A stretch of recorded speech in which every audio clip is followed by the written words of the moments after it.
Chapter 184. Although that was what Meng Han said, he still felt uneasy. He felt that something bad would happen. According to his understanding, the personal maids of the noble sons of the aristocratic families would either get married when they were of age, or they would directly become servants in the house. It was extremely rare to see someone like Jiang Pengji, who directly threw her out to practice martial arts. Perhaps it was the only one. Lang Jun was still young and didn't know much about romance, so he didn't mind letting the maid learn martial arts. What if she grew up and regretted it? Meng Han hesitated to express his concern, but he found out that Lang Jun was not ignorant at all. Not only did he understand, but he was also shrewd. His thoughts were different from other men, and he was more broad-minded. Don't worry. I plan to let the maid learn martial arts. You don't have to be so nervous. Jiang Pengji shook her head and began to put on a bluffing air. It was difficult for the people of this era to understand her thoughts and persistence, so she planned to use a way that the people of this era could understand to explain her thoughts. Moreover, her fallacious reasoning could convince people. She said, I often read the books of the predecessors and read the history books. I found a very interesting phenomenon.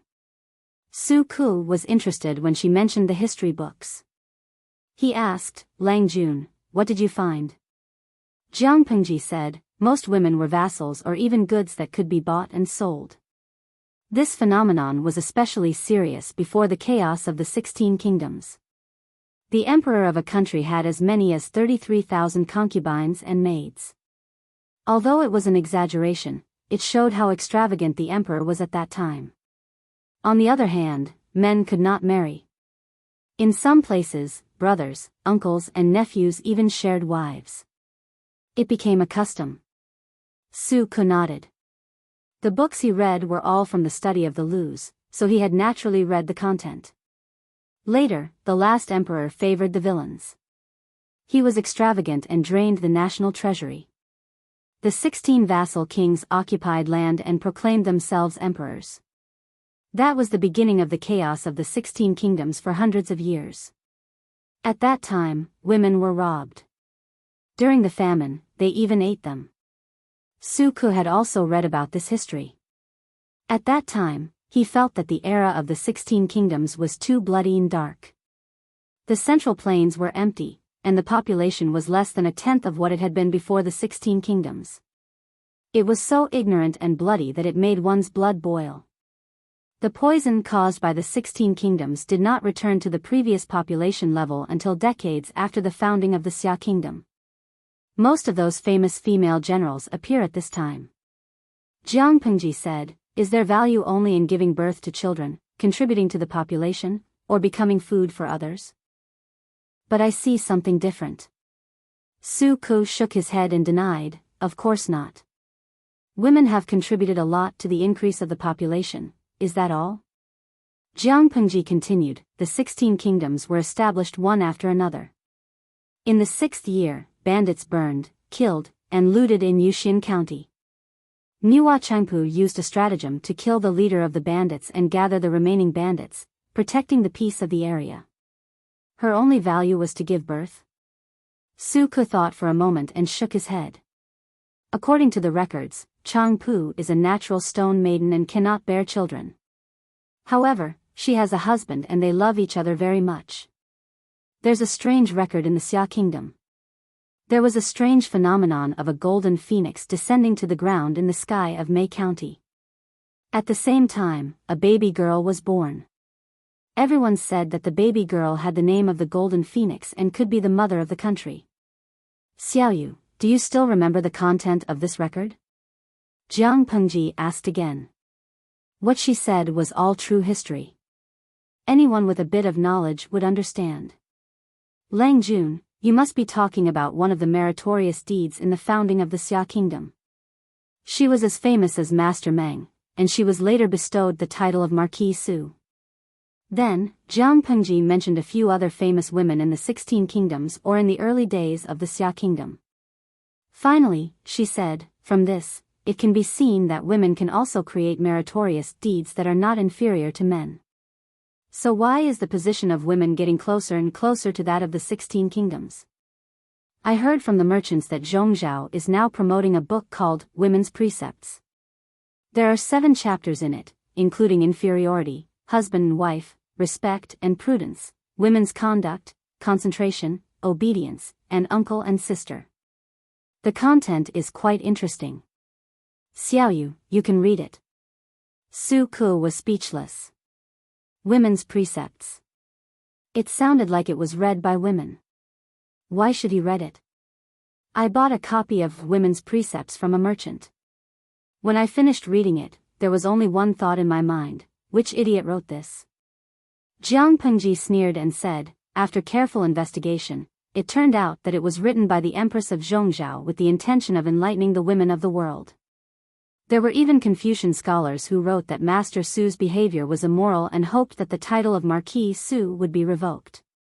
When Su Ku heard that, he almost exploded. He said, "What a pedantic scholar. How dare he do that? Master Su's bravery is no less than Master Meng of Tsangzhou. If it weren't for the fact that Master Su has few children and doesn't like disputes in the court, the Mengs of Tsangzhou wouldn't be so arrogant today." Meng Hun's old boss was the Mengs. He was a little embarrassed when he heard that. Master Meng and Master Su were known as the 2 heroes of the army in those days. They were later part of the 5 generals. However, Master Meng loved wine. He drank during a march and almost got into trouble. In the end, it was Master Su who led the army to rescue them and prevented any losses. Therefore, the person who was most displeased with the Mengs was Master Su, who was given the posthumous title of Marquis Su. The posthumous title should have been given to him when he was alive, but Emperor Xia delayed it until he passed away because of the atmosphere in the court and Meng Jing's reputation. But in Zhongzhou, there are many scholars who approve of this news. Jiang Pengji smiled with a touch of cynicism. What does this mean? She is a founding member of the country. Because of her identity as a woman, she fought in battles all her life and made countless contributions. She couldn't be conferred the title of Marquis when she was alive, and the posthumous title was taken away by her descendants after her death. With the current atmosphere, are we moving forward and becoming more open-minded, or are we moving closer to the end of the dynasty before the 16 kingdoms? Su Ku calmed himself down. Thinking about it carefully, it seemed to be the case all these years. Even Dongqing, which was quite open-minded, had gradually become reserved. Was this a kind of progress or a kind of regression? Su Ku asked, "So, what do you mean?" "Nongqing's arrangement is my intention," Jiang Pengji said. After the establishment of the Xia dynasty, the people's livelihood and population have indeed recovered a lot. However, after the 5 kingdoms divided into Xia, there were constant conflicts between the kingdoms. The population that had just started to improve showed signs of withering again. It was already like this, yet the Queen of Zhongzhou still came up with the so-called women's precepts, which required women to be faithful to one man and not marry a second husband. It would be a miracle if the population increased, but the people of Zhongzhou were also brainless. They actually thought that it was very reasonable. Later on, they asked the women and their families to study the women's precepts written by the queen. Had their brains been digested into sh*t? Wasn't the correct way to cultivate the people's health, encourage farming, urge men and women to marry, and issue appropriate laws to support it? If this kind of brain could become the emperor, the F***king system still wanted her to fight in the palace to win the favor of this kind of person. She must be brainless. The innocent system. Chapter 185. Su Ku sighed. Dongqing also had a post-war recovery law, but some aristocratic families exploited and obstructed it, so it could not be implemented. Now, there were still conflicts between the countries. The southern man and the northern borderline were eyeing each other covetously. The war was almost on the verge of breaking out. All the knowledgeable people in the world had a consensus that the world was going to be in chaos again after a few years of stability. Thinking about the history of the 16 countries, and looking at the 5 countries that were not giving in to each other, Su Ku felt more and more helpless. People were like duckweed, drifting without anyone to rely on. The clear voice of the young man continued to ring in his ears, as if it had a strange charm that calmed people's hearts and souls. Young strong men died on the battlefield. If the remaining women don't have the ability to protect themselves, they will be taken back by the northern borderline and the southern man and suffer all kinds of humiliation. If they don't have children continuously, they will be treated as two-legged sheep by the livestock and be killed when they are hungry. Lang Jun, you mean, although Su Ku was a man, he had longed for those extraordinary women in the previous dynasty for a long time and admired them wholeheartedly. Because of his admiration, it even affected his choice of future wife. His mother also had a great influence on him. She was a strong woman. Even if she lost her husband at a young age, she could still grit her teeth and raise Su Ku. She taught him how to be a man and provided for him to study. She was like the most common weed that would not be easily subdued despite the wind and rain and trampled on by pedestrians. He didn't dare to imagine that if he married a weak and graceful woman, who was docile and beautiful, who also cried in the wind and screamed when she saw snakes, insects, rats, and ants. Then, when something happened to him, who would his wife and children rely on? Who else could they rely on? It was precisely because of this that Su Ku agreed with what Jiang Pengji said, even if it was a little off the mark. Su Ku vaguely understood and felt that this person really had the look of a wise ruler. However, he soon found out that it was all a lie. Women can also make such achievements. Why do they have to be tied up like canaries? Their wings can't fly and they can only be used as decorations? Other than being admired, being a part of your wealth, giving birth to children, supporting your husband and children, there's no other value? Meng Hun did not interrupt, but he also shook his head in denial. Everyone had a daughter. If they gave birth to a daughter and raised her painstakingly, only to have her become a servant to another man, who could bear it? Meng Hun said, as a father, I naturally don't like my own flesh and blood being treated so lowly. Su Ku was still a fledgling, but when he imagined his future, he found it hard to accept. A husband and a father were two completely different identities. Naturally, their perspectives were different. I don't think that's the point. The point is, it's such a waste of manpower and resources. Not only did they cripple him, but they also wasted his excellent combat strength. Women had the same battle prowess as men, so why did men have to go to war while women stayed at home? Why don't we go together? Su Ku and Meng Hun were speechless. They were dumbfounded. This was different from the usual way of stirring up love. So, from the beginning to the end, she had said so much, laid so much groundwork, just to say that women should stay at home and not go to the battlefield to waste their strength? This was the real deal, using women as men, right? Meng Hun coughed and tried to say something to ease the awkward atmosphere. Lang Jun is still young. There are many things you don't understand. He smiled. Su Ku immediately understood and turned her head away, unable to bear to look at him.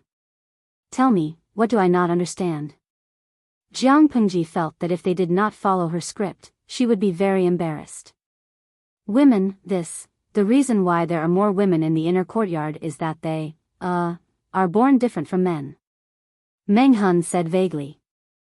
How could he explain to his little Lang Jun that women's physiology was different from men's?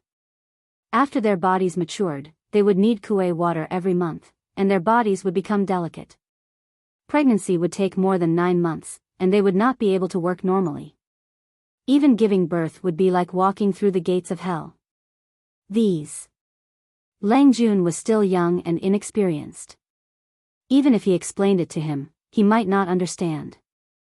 That was a bit embarrassing. Meng Hun glanced at Su Ku.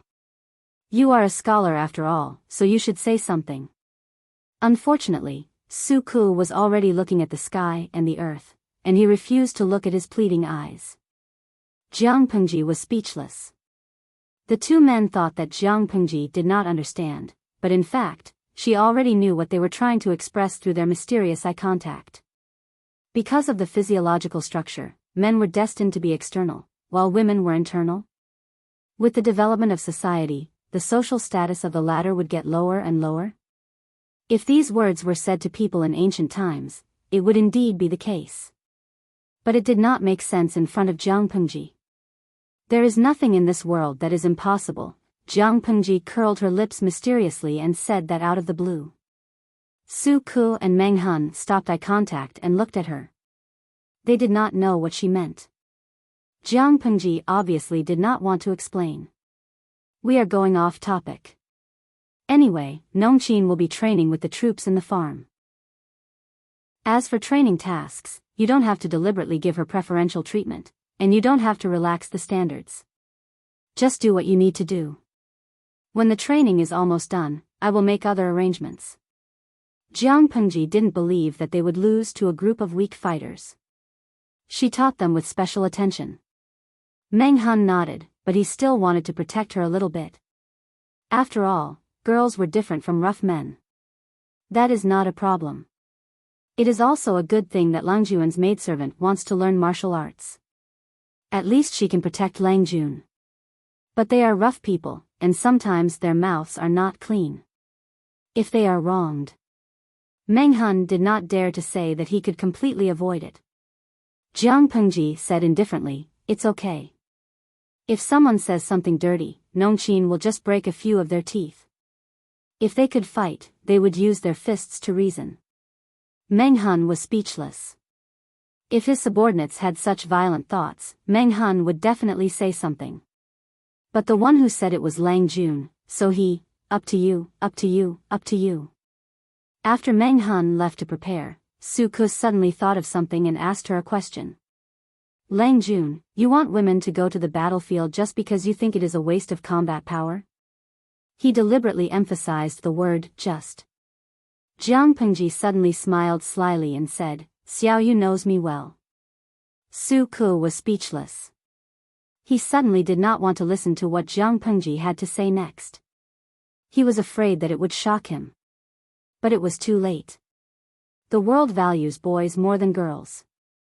Many families abandon their daughters and let them be taken away by wolves and tigers. Even if the children grow up, most of them are treated harshly. If the men in the family need money to get married or build a house, most of them will sell the girls cheaply. Su Ku felt that he did not need to listen anymore. Jiang Pengji wanted him to hear it. With the same amount of silver, one strong man can buy 2 girls and even have extra. Most importantly, it was cheap. She could build 2 troops with the same amount of silver. Su Ku was speechless. Just as he expected. Chapter 186. These are all written by Lang Jun. I didn't expect Lang Jun to be so knowledgeable about troop training. Meng Han held the training rules written by Jiang Pengji like a treasure. Su Ku was not used to Meng Han's expression of admiration, so he gave him the original draft that Jiang Pengji had written before. The training content could be called torture by Su Ku. Naturally, it was inhumane. Meng Han glanced at it and put it down quietly. He would rather read the revised version.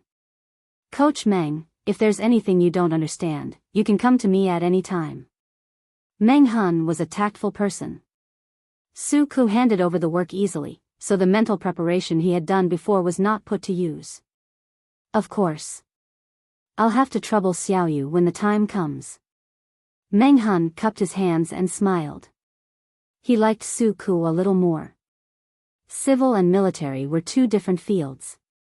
As a scholar, Su Ku was not familiar with training, but he was very meticulous in his work.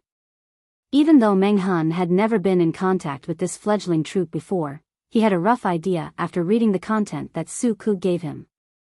They were in the same camp, but they were not familiar with each other, so they did not talk about anything other than work. Su Ku was young, but he was talented and had a high level of comprehension. He learned a lot from Meng Han's conversation. He was good at internal affairs, so he specialized in that area. He was very interested in the wartime food transportation that Meng Han mentioned.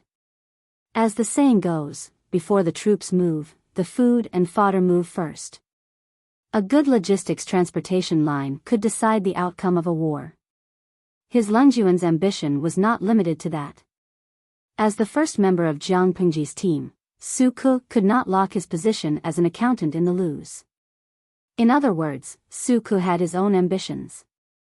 They weren't small. At least, he wasn't just an accountant. Menghun did not hide anything since Suku was asking about it. He told him everything he knew and even the names of several books. As for how to find those books, it was not Menghun's concern. Of course, Menghun did not read as many books as Suku. He had the advantage of age and his own experience, which was valuable. Unknowingly, the two of them chatted until night fell. After a hasty dinner, they went back to work. Jiang Pengji went back to the loos and took out her night clothes. Then she put the two books in a secret place in the woodshed. That's good, she smiled. Everything was under control, which made her mood improve a lot. Her figure quickly disappeared into the night. That night, the gambling house was still very noisy. The gamblers did not care about the loss. They only cared about their own money and the money in other people's pockets. The boss of the gambling house was so angry that he almost vomited blood after Jiang Pengji cheated him of more than 4,000 taels of silver. Later on, he received news that the beautiful woman in the woodshed had been kidnapped by an unknown person. The hired thugs who were on duty at the gambling house had been seriously injured. When the old man heard this, he almost couldn't breathe. However, he had a tough life and was still alive. Even though he had suffered 2 critical hits, the boss would not close down because of this. This business, of course, had to continue. This casino was his property in Hejin County. If it was closed, how much silver would he lose in a day? The boss's face was ashen as he swallowed the blood and broken teeth. He hired a doctor to treat the injured thugs and bought some medicine. After giving them a small sum of money, he sent them home to recuperate. The security of the casino was temporarily handed over to the thugs who were not on duty that day. Big. Big. Big. Big. Small. Small. Small. Small. This time, it must be small. Voices rose and fell one after another, filling the lobby on the first floor of the gambling house. The banker was smiling on the surface, but he was nervous on the inside. He opened the dice cup. 3 sixes. It was still a leopard. The dealer was a killer. At that moment, many gamblers who had lost their minds started to complain that there was a shady deal going on in the gambling house. Why is it a leopard again? This is the 3rd leopard tonight, right? I have lost 20 taels since I came in. The last one was 3. 1, and now it's 3. 6, who would believe that there is no shady deal? That's right. The money I earned from selling 2 acres of land has been taken away. Faced with the ruckus of the gamblers, the banker sneered coldly in his heart. A bunch of fools. The gambling house was a place where gamblers were emptying their pockets. How could there be no shady deal going on? How could the dealer have won so many times without any shady deal? Weren't they stupid? The dealer saw that the gamblers were getting out of control. Some thugs came forward with sticks and threatened them. The hot-headed gamblers became as obedient as a quail. How could an ordinary person beat a thug with a thick stick with his bare hands? The dealer said calmly, "If you are unlucky, go pray to the god of fortune. If you lose, it's your bad luck. Don't blame the gambling house. What kind of place do you think the gambling house is? If you win, you lose. If you don't win, you have to be arrogant, right?" In fact, the dealer was also in a dilemma. He had lost too much money, and no one was making money. Even the stupidest gamblers would be vigilant. But what could he do? The gambling house had been cheated of so much money. The boss naturally continued to exploit the gamblers. In the past, he only occasionally pulled wool. Now, he planned to shave all the wool off the fat sheep. If you want to gamble, go. If not, get lost. The dealer waved his hand in annoyance. The gamblers looked at each other. In the end, no one left. They continued to hold on to the idea that they could make a comeback in the next round and earn back the money they had lost. They continued to indulge in this cruel trap. The dealer saw that they had surrounded the gambling table again. He snorted coldly in his heart. Despicable. The gambling house was still noisy and lively. The roars were mixed with the ecstasy of making money. It continued until dawn. Early in the morning, the leaves of grass were covered with mist. The city gates had not opened. Many people had gathered outside the city. Many of them had brought the vegetables they had harvested from their fields. With a creak, the city gates opened. The people began to line up and enter the city one by one. Thump thump thump. The crisp sound of horse hooves came from afar. The people at the end of the line were carefully counting the eggs in their baskets. These were laid by their big hen. They had saved up for a few days to gather these few catties. They were waiting to sell them at a good price at the market to subsidize their family. Get out of the way. The people had already moved aside when they heard the horse hooves. However, they did not expect the other party to be so arrogant. They did not stop at all.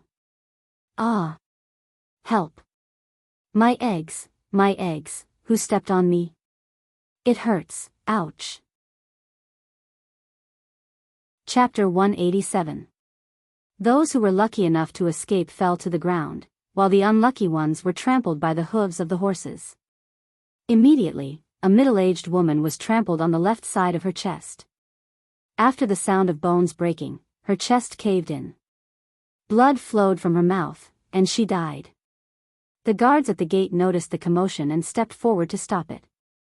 The 20 or 30 strong men on horseback took out a token from their waists. Who dares to stop the Mengs?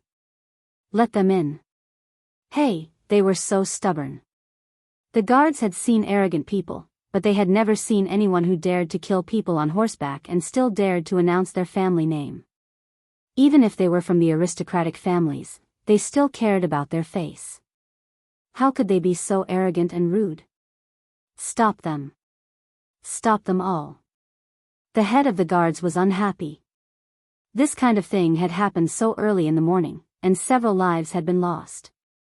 If he let the murderer go just like that, he would be charged with a crime, and he would not be able to keep his position. I have never heard of anyone with the surname Meng in Hejin County. Arrest them. However, before the guards got close, the one who had trampled people to death on horseback blinded the guard with a whip. I am from the Mengs in Meng County, Tsangzhou. How dare you? The Mengs? The Mengs, one of the 4 noble families in Dongqing and the real emperor of Tsangzhou? The leader of the guard's expression changed several times. Finally, he forced a smile. Oh, I understand. May I know the reason why you have come? Breaking into the gate and trampling people to death? Did they really think that Hejin County was the same as Meng County in Tsangzhou?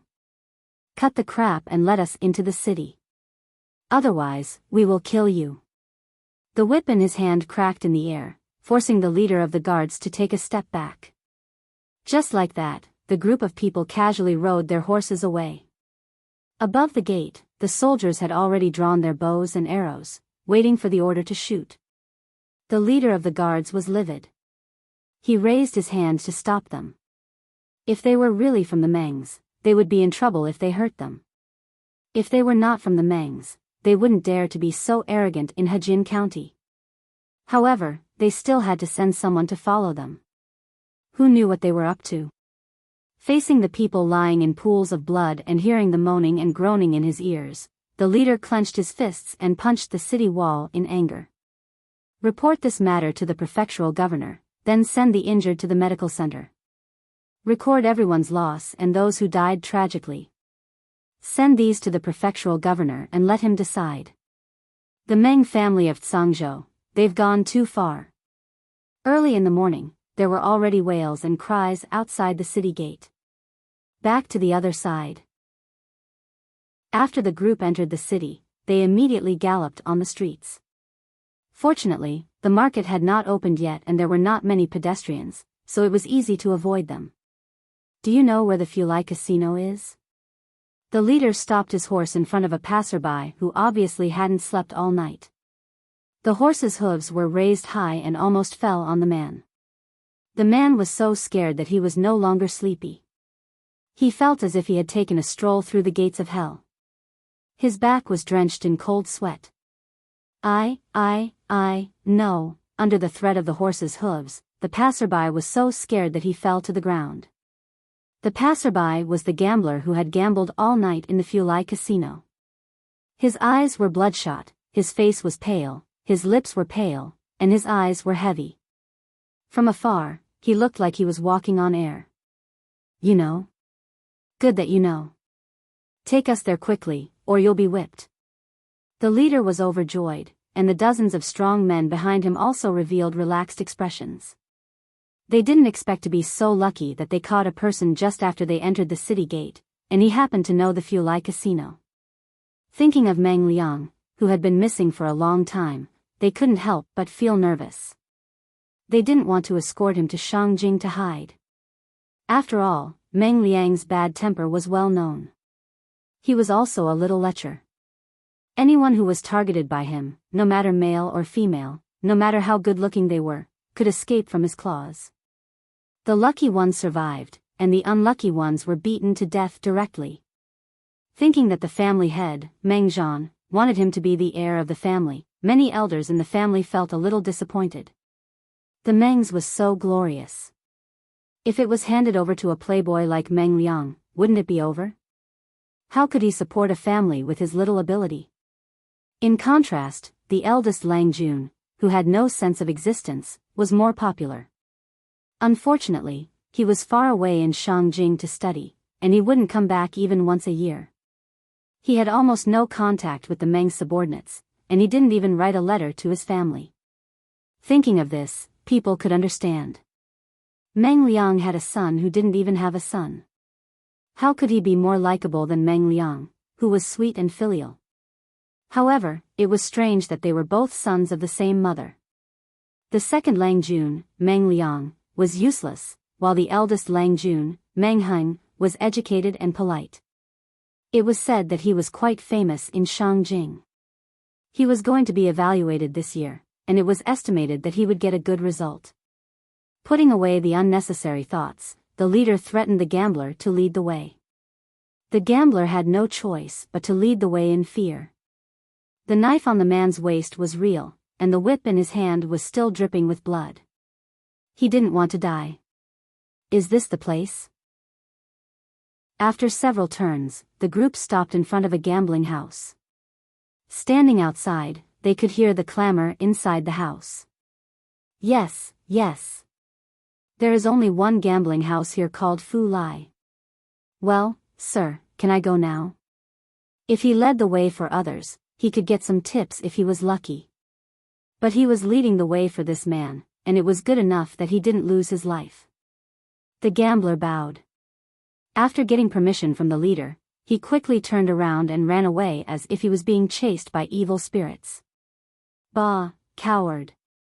Behind him, a few of the attendants on horseback laughed, mocking the gambler's horrified expression and actions just now. Shut up. It's more important to find Lang Jun. The leader scolded in a low voice, got off the horse, opened the curtain, and entered the gambling house with his knife. There were about 20 or 30 people in the gambling house, all with knives. They were tall and burly, and had a strong aura. They seemed to be evil. As soon as they entered the hall of the gambling house, the whole space became narrower than before. The sharp-eyed waiter of the gambling house saw them, and his heart skipped a beat. Judging from their clothes and aura, they didn't look like they were here for fun. Could it be that they were in trouble? Thinking of this, the waiter had cold sweat on his back. He forced a smile and went forward to welcome the guests. Don't talk nonsense. Let me ask you, did you catch a young boy 2 days ago? The waiter's expression froze, and his forehead began to sweat. Chapter 188. Don't play tricks with me. Speak. Did you catch a very good-looking young boy here? The leader was experienced and knowledgeable. How could the waiter's thoughts escape his eyes? He immediately brandished his whip to demonstrate his power. With a loud crack, the sturdy gambling table broke into pieces. The gambler who could not dodge in time was whipped. In the next second, a frightening line of blood seeped through his clothes, scaring everyone away. There was only a broken gambling table left on the ground, and a gambler who was holding his waist, blood oozing out from between his fingers.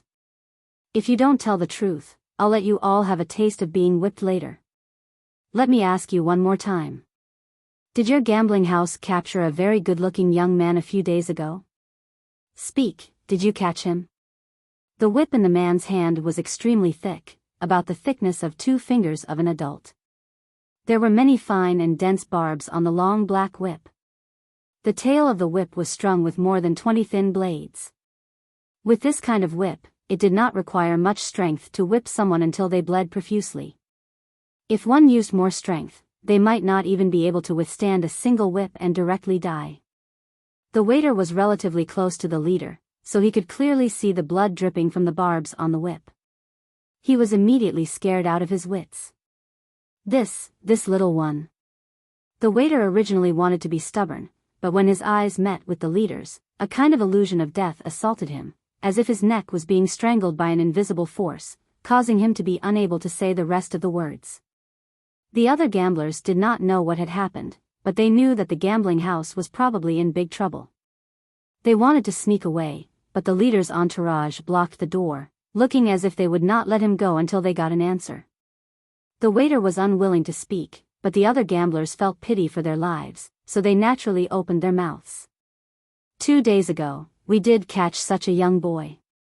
I heard that the boy is extremely beautiful as a fairy. His skin is exquisite, and his taste is also. The gambler was the first to speak, but before he could finish his words, he was already covered by the person beside him. The entire lobby was silent.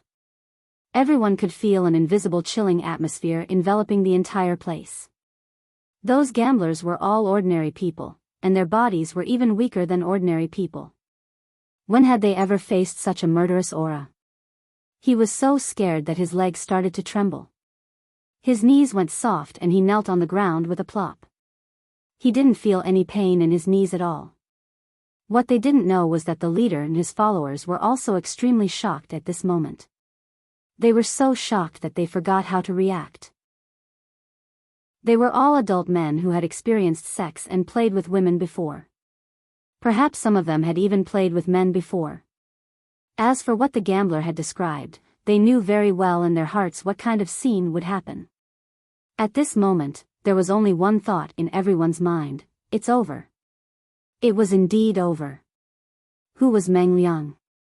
The Zongzi that Meng Zhan favored, the future leader of the Meng family, was now in a gambling house. It was so embarrassing. The leader's expression was incomparably gloomy, even turning ashen. He didn't dare to think about the storm they would have to face after rescuing Meng Liang. The waiter also wanted to cry but had no tears. He had already realized that the kid he had caught earlier really had a powerful background. Now that they had come to ask for Meng Liang, it was obvious that he was a tough guy. How could a small gambling house resist them? The waiter said shakily, He really isn't here. He was released a long time ago. How could the leader believe that? He would rather believe that these people had evil thoughts about Meng Liang and locked him up in a small dark room. He waved his hand, and the 20 to 30 followers he had brought with him guarded all the entrances and exits of the gambling house, not allowing anyone to escape. Search. The order was given, and the demolition. No, the search began. The leader was like a stone pillar, standing where he was. He crossed his arms in front of his chest, and his resolute face was solemn. The waiter wanted to cry but had no tears. The other thugs received the news and wanted to come up with wooden sticks.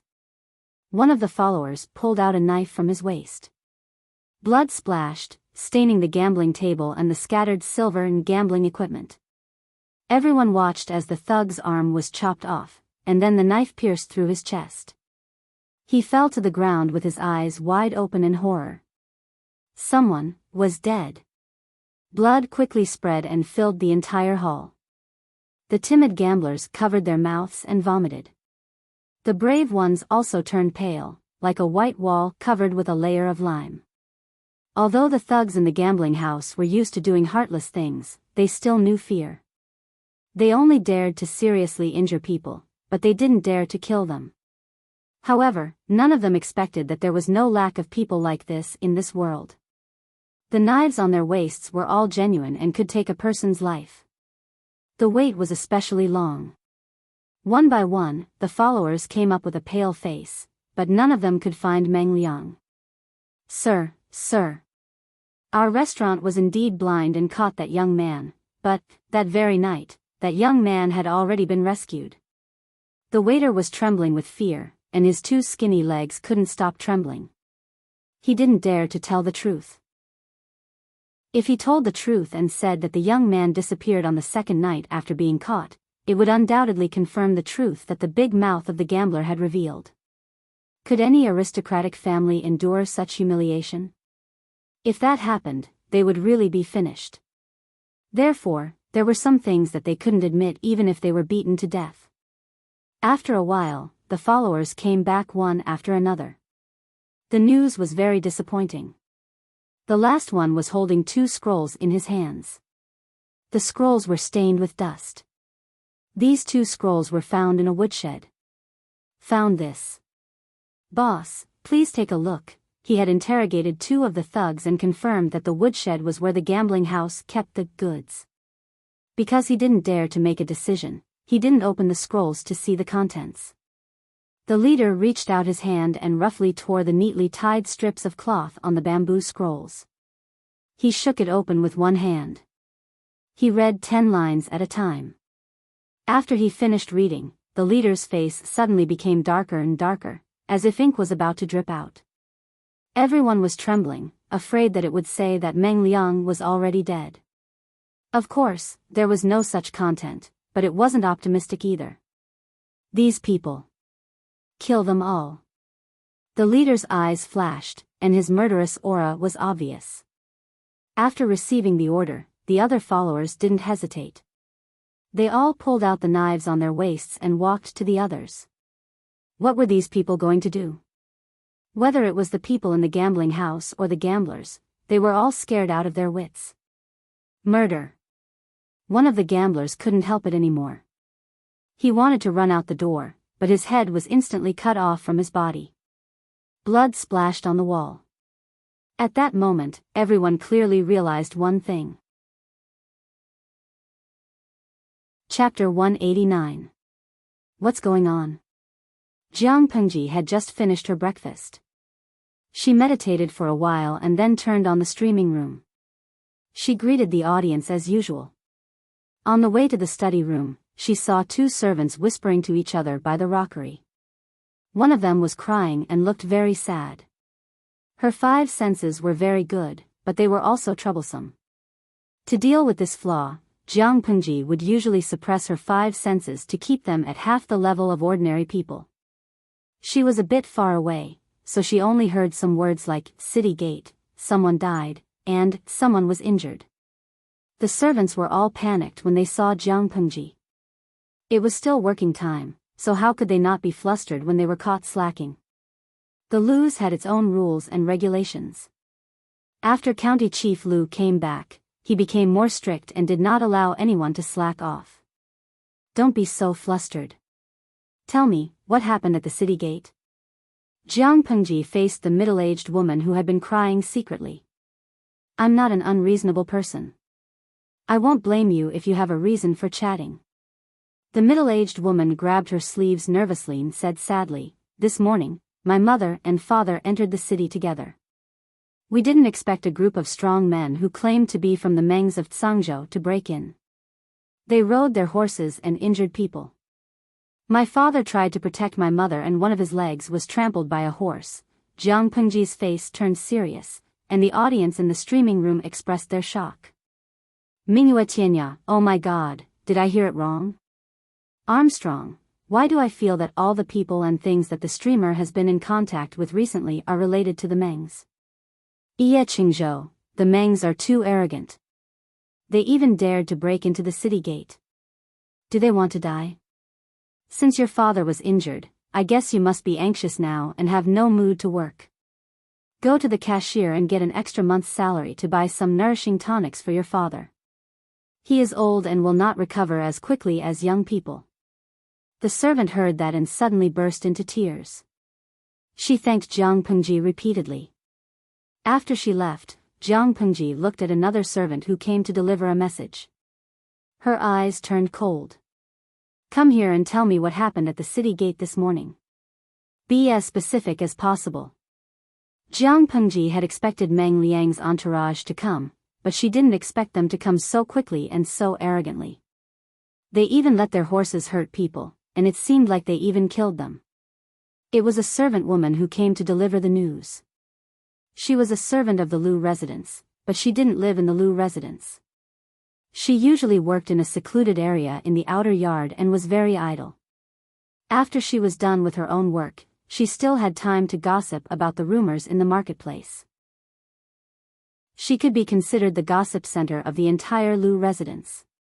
Although she wasn't present, as a gossip girl, her storytelling skills were quite good.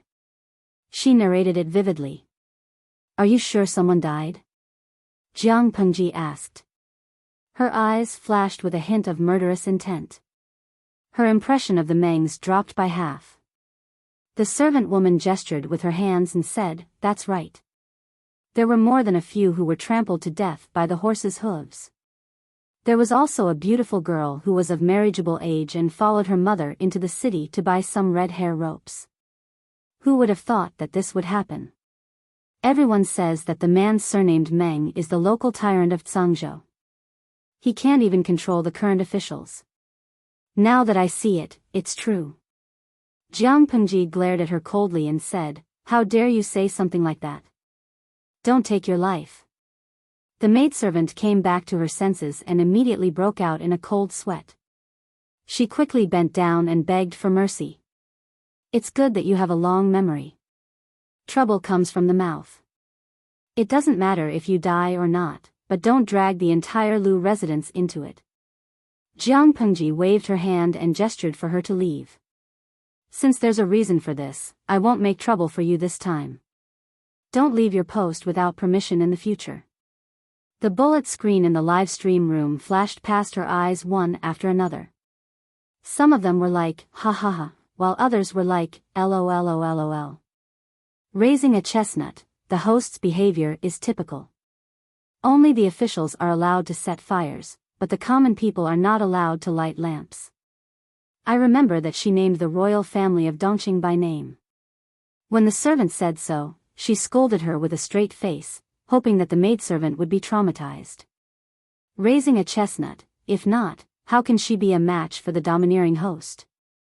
Raising two chestnuts, the only host who is domineering and capricious but still not pleasing to the eye. Tang roasted chestnut, no.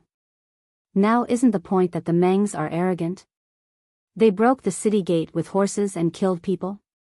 Obviously, there were viewers who were willing to understand the plot of the live stream, but only a few. Most of them were there to watch the host. The Mengs, Jiang Pengji could imagine the bloody chaos at the city gate in the early morning just by simulating it in her mind. In the future, the first ones to be destroyed will be the Mengs. She suddenly opened her eyes, turned around, and left the Lu residence. She got on the carriage and asked the groom to drive her to Fulai gambling house. Before he could even get close, the stench of blood had already entered his nose. Everyone's blood was slightly different. People with a keen sense of smell could even distinguish a lot of information by smell, such as how many people had died and how long they had been dead. That was her level in her previous life. In this life, she had only fused a little, so she was not that good. However, based on her rich experience, the number of people who had died was definitely not less than 50. Jiang Pengji's face turned cold. She said to the groom, "Go a little further and see what happened." The coachman drove the carriage forward a little. A group of people surrounded the entrance of the gambling house. One by one, people dressed in bailiffs' uniforms carried out the corpses covered with white cloth. The blood had yet to coagulate, and it dripped onto the ground. Everyone's faces turned pale when they saw it. They were all killed. Jiang Pengji clenched her fists. At that moment, her expression was unprecedentedly cold. The system, which was one with her, wanted to reduce its sense of existence to zero, for fear that Jiang Pengji would think of it. No, I really can't stand the angry aura of the host. The almost stagnant atmosphere did not last long. Jiang Pengji loosened her fists and opened her eyes, which were clear and bright again. Go and ask them what exactly happened. The coachman got off the carriage and asked. Jiang Pengji lifted the curtain. The bailiffs inside were still moving the corpses. One of them was carrying a large bag of bloody things. Fresh blood stained the coarse cloth and dripped down continuously. The bag contained the broken limbs of other corpses. Jiang Pengji was shocked. Actually, Jiang Pengji did not need the groom to ask. She could piece together a complete picture based on the discussions of the onlookers. A group of strong men in armor, with big knives at their waists and long whips in their hands, entered the gambling house. Not long after, the people inside were all dead. Hey! You mean, the killers and the group at the city gate, are they in cahoots? Someone said mysteriously. He did not dare to raise his voice, for fear of being targeted by the group of killers. They must be in cahoots.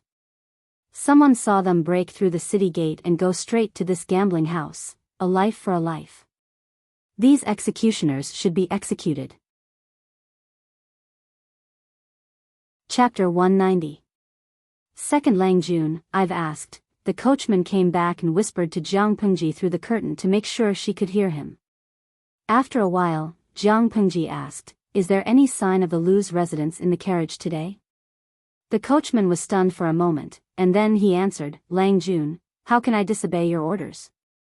Although he did not know why his Lang Jun suddenly requested not to take any carriages with the Lu's logo, the Lu's were not poor.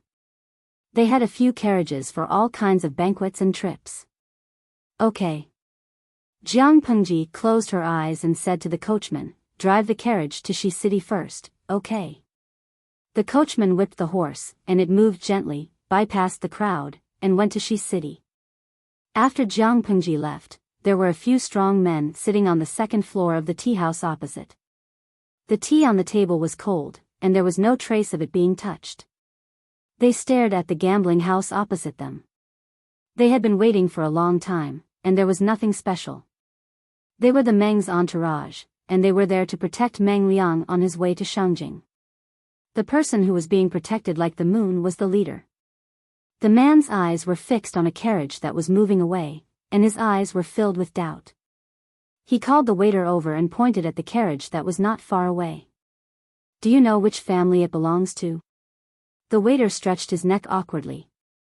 He tried to identify it for a long time, but he could not think of any familiar family. It was a very ordinary carriage. The workmanship and materials were common, and even a rich family could afford it. The waiter was confused. Didn't ordinary carriages look like this? There was no family emblem on it, so who could recognize it? Hejian was not a big place, but it was not small either. Those who could afford to take a carriage were as bright as the stars in the sky. He was just a waiter. It was good enough that he could recognize most of the family emblems of the gentry families. It was too difficult for him to recognize the carriage. He laughed awkwardly and said, Sir, you are making things difficult for me. It is just an ordinary carriage. 9 out of 10 carriages in Hejian look like this. I really can't recognize which family it belongs to. At that moment, the group of people had taken off their armors. They did not recognize them for the time being. Leader, what do we do now? The leader did not speak, but his mind was still wandering. He raised his hand and asked one of his attendants to follow the carriage quietly to see which family it belonged to. He didn't know why, but he felt that something was strange. Most people wouldn't want to go near a place where a murder happened, except for those ignorant people who were not afraid of death. Was it not bad luck to die? Not to mention these families who could afford to ride in carriages. However, the leader had no choice but to give up when the attendant came back and reported to Jiang Pengji about the carriage. Leader, I don't think that carriage is suspicious, and it's not Meng Hun's group in disguise. The attendant who followed Jiang Pengji around the west and east districts had a helpless look on his face. Then tell me, why did they stop? The leader asked. The attendant was stunned for a moment, and then stuttered, I guess there are too many people watching the show, and they're blocking the way. The leader, yes, they were used to running amok in Sangzhou. They never had the concept of stopping for passers-by. They just ran amok. But, this was Hejin County. In other words, he had thought that he was smart, but in fact, he was just being stupid. The leader's face darkened when he thought about it. Or rather, it was as dark as the bottom of a pot. Leader, we've been here for a day, and we haven't found Meng Hun and his group. We can't catch them. What should we do now? Meng Liang had been kidnapped by Meng Hun. It was definitely not a good sign. But the leader thought that Meng Liang was not dead, and he had a good reason. The leader said firmly, go back quickly and tell the master about Second Langjuan's kidnapping. We can't afford to delay. Some of the attendants were still reluctant to make the decision. Leader, if something happens to Second Langjun, won't we be? The attendant made a gesture of cutting his neck with his hand. He looked very nervous. Who was not afraid of death? The leader shook his head and said, Second Langjun is definitely not dead. Meng Hun doesn't have the guts. Otherwise, the attendant asked seriously, why? Isn't it simple? The leader opened the 2 bamboo slips and pointed at the one written by Meng Liang. He said with certainty, haha, haven't you noticed that Second Langjuan's writing is neat, clear, and steady? It doesn't look like it was written by a panicked person. In other words, Second Langjun must have been sure that he would not die.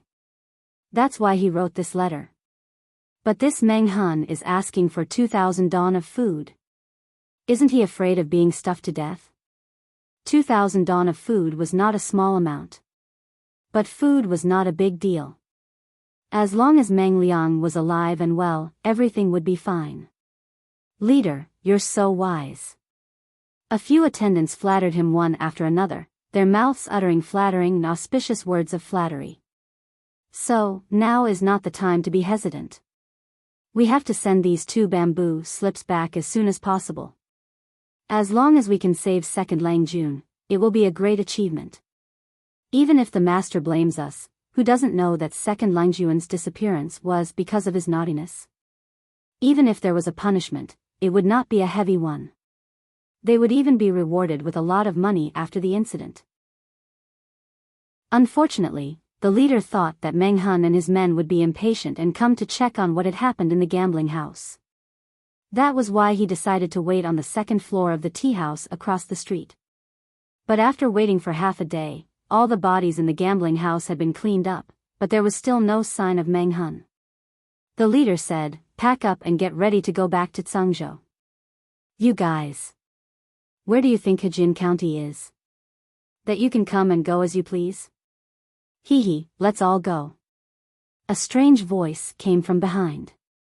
The leader and his attendants were immediately alerted. They looked at the person who spoke. Let's go. You killed someone here and you still want to walk away? There's no such thing as a free lunch in this world. These people were all guards of the Hejin County Governor's office.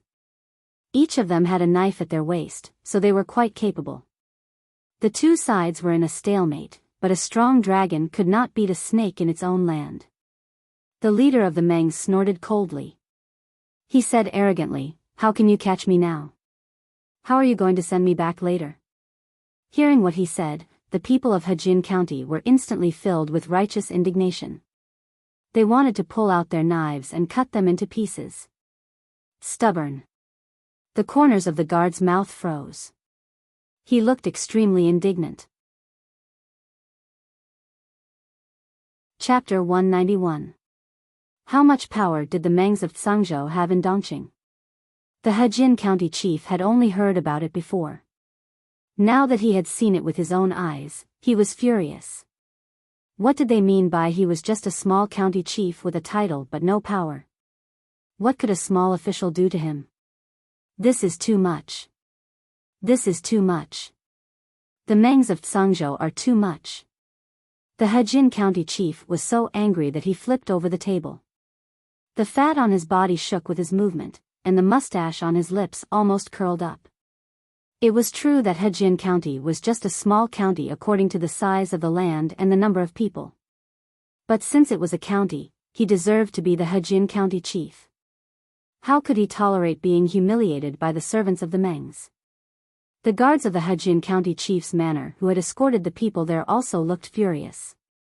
The leader grinned hideously, raised his hand, and patted the shoulder of the leader of the guards. He whispered to him. I told you how you brought me here and how you sent me out. Why do you have to humiliate yourself? Let's go. The leader waved his hand, and the 20 or 30 people swaggered out of the Hejin County chief's manor. They were extremely arrogant. In the distance, Jiang Pengji lifted the curtain of the carriage coldly and looked at the arrogant people quietly. They were like roosters who had won a fight. The audience in the streaming room did not witness the whole process, nor did they see how arrogant those people were in the Hejin County chief's manor. However, based on the words of the leader, many people said that they were too arrogant. If they had the ability, why didn't they explode on the spot? I don't agree with the streamer. I'm so angry that my lungs are about to explode. Even Li Gang's son was not so arrogant. The leader was just a servant of the Mengs. How could he be so arrogant? He would not even survive the second episode in a TV series. Inja, to put it bluntly, not only did he survive the second episode, but he also walked out of the Hejin County chief's manor alive. Ili Shabai, alas, that's how the ancient society was. Power could crush people to death, time passes between fingers, it's really annoying. Although I know that people's lives were worthless in ancient times, I didn't expect it to be so cheap. There were at least 50 to 60 corpses brought out of the casino. That was 50 to 60 lives. Pianxindia Wu, oh, I don't agree with the saying that time flies. The correct way to put it should be, the lives of civilians are like weeds, or even less than weeds. The lives of people with social status are precious. The atmosphere in the live broadcast room was a little quiet. Previously, when they stopped outside the gambling house, many viewers had already left due to the pressure. It was just that the queue for the live stream was always full. After a wave of people was pushed out, there would still be new people filling in. The number of people online had always been stable at 10,000. Jiang Pengji looked at it coldly for a while and suddenly sent a message in the streaming room. Host V, are you guys afraid of blood? The viewers in the live stream were dumbfounded. Why did he suddenly ask this question? Could it be that his nerve reflex arc was too long? The next second, Jiang Pengji added another one. Host V, if you're not afraid, I'll teach you the right way to kill. For a moment, the entire live streaming channel was silent, and the bullet screen was empty for a long time. In just a moment, her vision was drowned by the overwhelming number of 666s. Iya Qingzhou, daily brainwashing task, be impressed by the streamer's handsomeness, completed January 1st. Pianxindia Wu, let's not talk about anything else, just based on the streamer's straightforwardness, I have to give you a string of 666. Ili Shah Bai, do you still need a leg accessory? You can shout 666 in all kinds of positions. The audience in the streaming room was almost boiling. Jiang Pengji's lips had a trace of a sneer. If you're not happy, you'll fight back. Only a tortoise would swallow his anger. Let's go back first. The carriage's curtain was put down, and the coachman lightly whipped the rope. It didn't take long to get to the loos from there. Jiang Pengji directly asked someone to go to the stable and bring the horse over. I have to go out for some things. If father asks where I went, tell him I'll be back before the city gate is locked. Taking the reins, Jiang Pengji easily leaped onto the horse's back. She took a shortcut and avoided the crowded places. Jiang Pengji arrived at the city gate without a hitch. Seeing the indignant expressions on the guards' faces, Jiang Pengji calmed down. She murmured in a low voice, it looks like they just passed the city gate. I should still be able to make it. The inspection at the city gate was not slow. She quickly took the reins and mounted the horse, rushing in the direction of the group. The war horse of the northern borderline was pure white. It had a well-proportioned and handsome body, was good at long-distance raids, and had a long endurance. It was a rare and famous horse. It was the first time Jiang Pengji had ridden it, except for the gathering. They should be right in front. But the terrain is flat, and it's easy to be exposed in a short distance. Let's take a detour and get ahead of them. Seeing the messy and deep hoof prints on the ground, Jiang Pengji's eyes flashed. She slightly pulled the reins and let the horse gallop in another direction. The group of more than 20 people naturally wouldn't expect that someone was following them, waiting for the best time to strike. One of the attendants looked a little worried. He asked the leader, if the master blames us for abusing the Meng's name, how can that be considered abusing? If it weren't for those people in Hejin County, we would have been at the next station by now. Second Lang Jun was kidnapped by Meng Hun and his gang. Now is the time to save him. Can they afford to waste such an important time? The leader didn't say anything. It was another attendant who spoke. It was not the first time that he had used the Meng's name for his own benefit. Shut up, all of you. It's more important to get to the next station as soon as possible. The leader pursed his lips. He was anxious. Since the leader had spoken, the others didn't dare to say anything. They all lowered their heads and hurried on. Because of the delay, they couldn't get to the nearest station. The horses were exhausted and needed a rest. The leader looked at the sky and wiped the sweat off his forehead with his sleeve. Let's rest here first. He sat on a small stool and rested. His whole body was covered in sweat. The others also looked tired. They had rushed to Hejin County after receiving the news from Meng Liang, but they were too late. Meng Hun had already kidnapped Meng Hun. In order to send the scroll back to Tsangzhou as soon as possible, they had to continue their journey. In other words, they hadn't slept for a day and a night. They wanted to go to the nearest station to rest and prepare enough food and water to feed the horses, but they still didn't make it in time. Leader, we're out of water and food. If they had known this would happen, they would have restocked in Hejin County first. Now they were in the middle of nowhere. It was too cruel. Just send 3 people out to look for him. Rest for an hour. Don't be late. Hejin County was surrounded by deep mountains. There were many ferocious birds and beasts. With their skills, it was easy for them to hunt small prey. On the other side, Jiang Pengji was hiding nearby. She could hear their conversation clearly. Chapter 192. Those horses are good horses.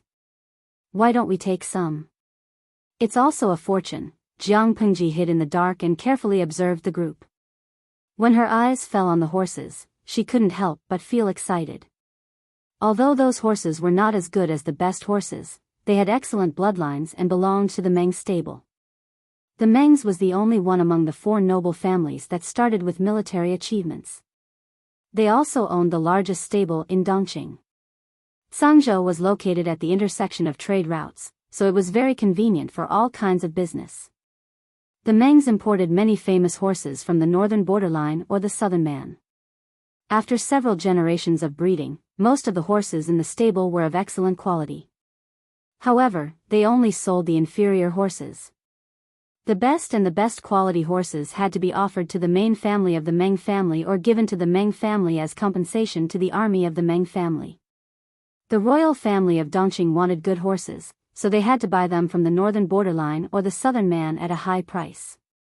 By chance, they learned that the Mengs also had good horses, so the emperor hinted in various ways, hoping that the Mengs would offer a batch of good horses to him.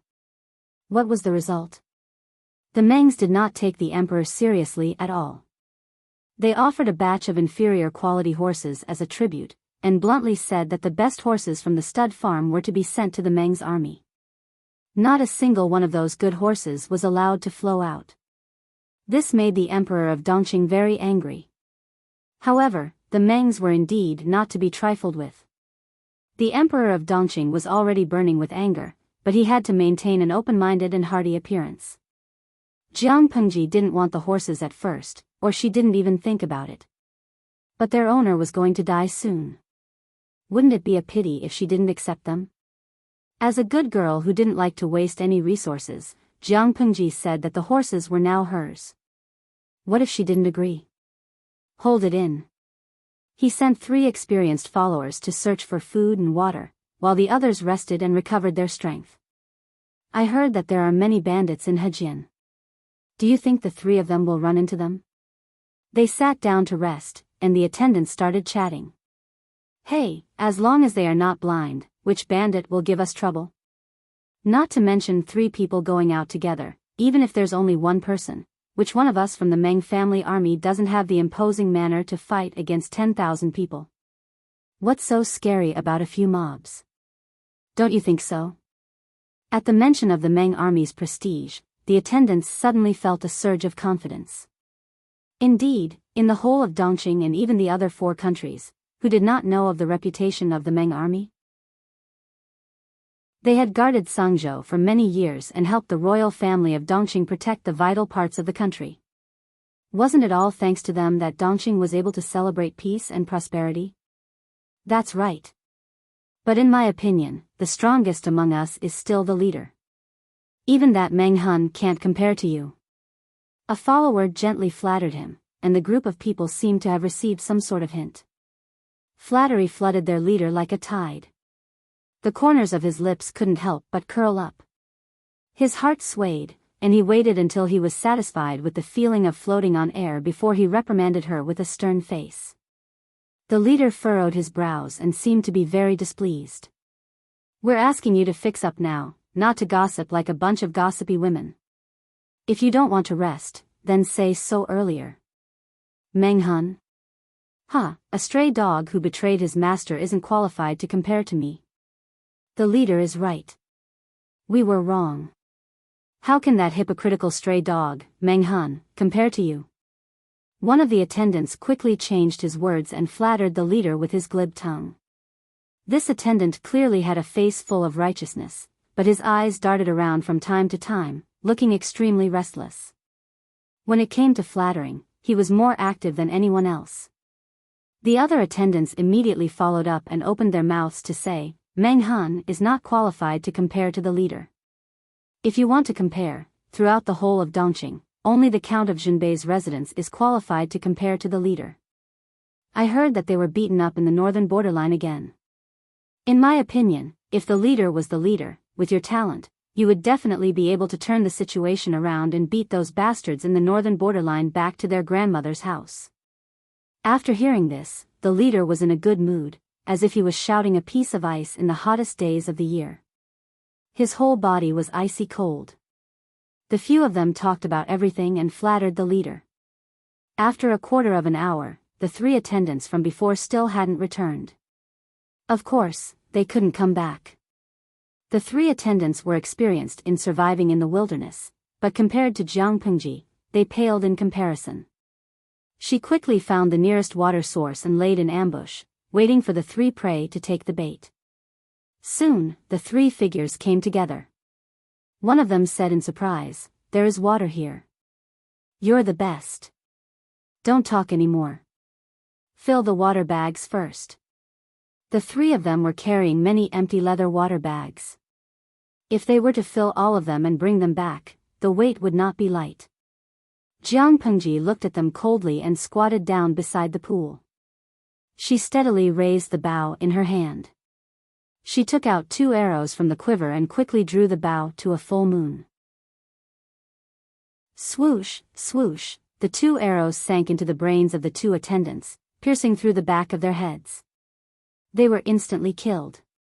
The 3rd person was originally seriously filling the water bag with water. Suddenly, he noticed that the surface of the water beside him was dyed red with eye-catching blood. He was slightly stunned. The 2 companions who were talking and laughing with him just a second ago opened their eyes wide in disbelief and fell head-first into the pool. Enemy attack. 2 words suddenly popped up in the mind of the 3rd person. The water bag in his hand fell to the ground and wet the soil by the shore. He jumped up abruptly and pulled out the broadsword from his waist. He vigilantly looked around. Following the direction of the arrows, he did not see any traces of anyone. How many enemies were there? Where were they? For a moment, these two questions popped up in his mind. The more he thought about it, the more nervous he became. He tensed up and stayed on guard for a long time. Still, no one attacked him. It was as if the two arrows that killed his companions appeared out of thin air.